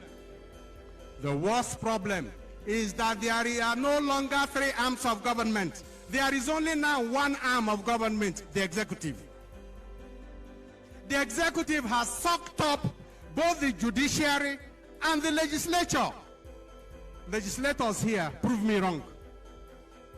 Prove me wrong. If you can stop the borrowing of some 40-something or 80-something trillion that is already budgeted to finance the budget deficit now. Prove me wrong if you can insist on the electoral reform that will make our votes count. Prove me wrong if you can say no to the decisions of the executive. Not even local government councillors who can oppose the chairman. But she tried to Yes, I'm representing my people. Of your people to there. Abri your people to there. Je jumi hene in River State. Oto Drijesu. If the legislature, Abri Judiciary, Hagen Mekwe, the mantra of the executive, the judiciary, because you know, when a government in power so impoverishes the people that the only way to survive is to depend on the executive.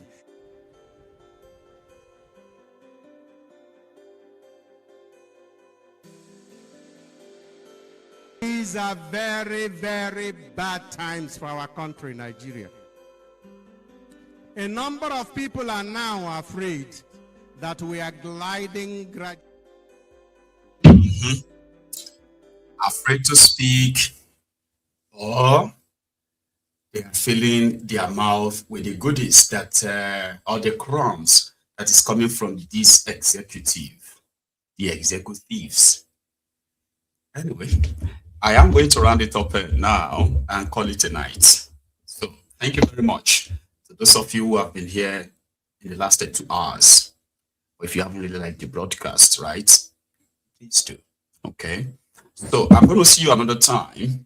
But remember, okay, if you enjoyed this chat and you want to see more, then you need to subscribe to Maiyegun's Diary Politico. Set your notification on. Check it.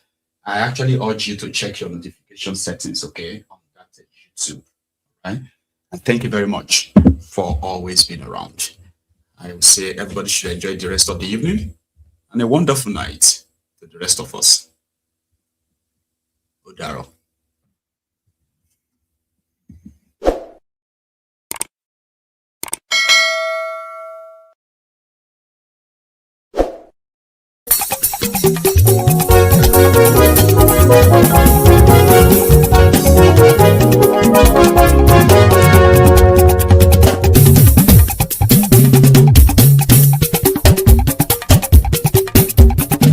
Maiyegun làwa mọ̀ làmọ̀ tó dòdòdò. Maiyegun Diary, Maiyegun #1. Maiyegun làwa mọ̀ làmọ̀ tó dòdòdò. Maiyegun Diary, Maiyegun #1. Maiyegun ti dé o ọ̀rẹ́ ara yìí. Maiyegun Diary, Maiyegun #1. Lórí Facebook, lórí YouTube. Maiyegun Diary, Maiyegun #1.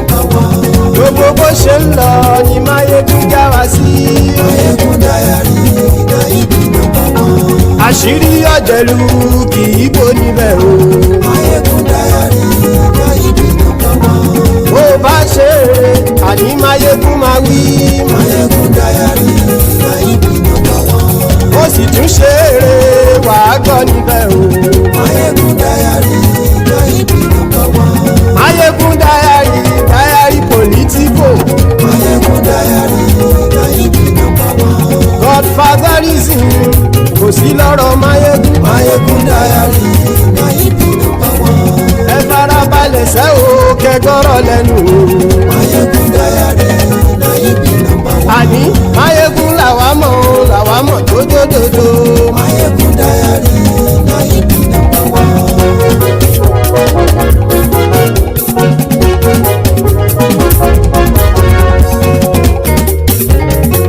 Àní ẹ̀sùn rákì. Maiyegun ti dé. Maiyegun ti dé. Ọ̀jẹ̀lú ẹ̀sùn rákì. Maiyegun ti dé. Àní ẹ̀sùn rákì. Maiyegun ti dé. Lórí Facebook. Maiyegun ti dé. Àní ẹ̀sùn rákì. Maiyegun ti dé. Lórí YouTube. Maiyegun ti dé. Àní ẹ̀sùn rákì. Maiyegun ti dé. Bọ́ba bá gbé wúrẹ́. Maiyegun máa wí. Àní ẹ̀sùn rákì. Maiyegun ti dé. Ijó ìgbádìyẹ. Maiyegun máa wí. Àní ẹ̀sùn rákì. Maiyegun ti dé. Pẹ̀sìdó bá rúfin o. Maiyegun máa wí. Àní ẹ̀sùn rákì. Maiyegun ti dé. Kí gómìnà kówó jẹ. Maiyegun máa wí. Àní ẹ̀sùn rákì. Maiyegun ti dé. Ọlọ́pàá ti ń darí bá. Maiyegun máa wí. Àní ẹ̀sùn rákì. Maiyegun ti dé. Aṣòfin tí ń rúfin o. Maiyegun máa wí. Àní ẹ̀sùn rákì. Maiyegun ti dé. Òpùrọ́ olóṣèlú. Maiyegun máa wí. Àní ẹ̀sùn rákì. Maiyegun ti dé. Ọ̀jẹ̀lú ẹ̀sùn rákì. Maiyegun ti dé. Àní ẹ̀sùn rákì. Maiyegun ti dé.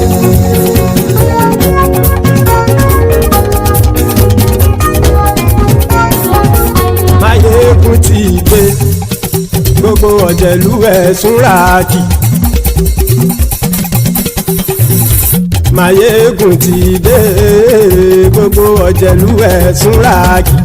ṣùgbọ́n ní bá ti ṣe èyí tó yẹ kí wọ́n ṣe ọmọ bá dèrò ní fi wọ́n níran o. Maiyegun ti dé gbogbo ọ̀jẹ̀lú ẹ̀ súnra kí. Maiyegun ti dé gbogbo ọ̀jẹ̀lú ẹ̀ súnra kí. ṣùgbọ́n ní bá ti ṣe yìí tó yẹ kí wọ́n ṣe ọmọ bá dẹ́rọ̀ ò ní fi wọ́n níran. wọ́n fowó bẹ́ẹ̀ o Maiyegun ó sọ pé wọ́n ò bẹ́ẹ̀ wọ́n fowó bẹ́ẹ̀ Maiyegun ó sọ pé wọ́n ò bẹ́ẹ̀ oníkanṣá ti ṣe yìí tó yẹ kí wọ́n ṣe fáwọn ará ìlú tó gbé wọn débẹ̀ o. Maiyegun ti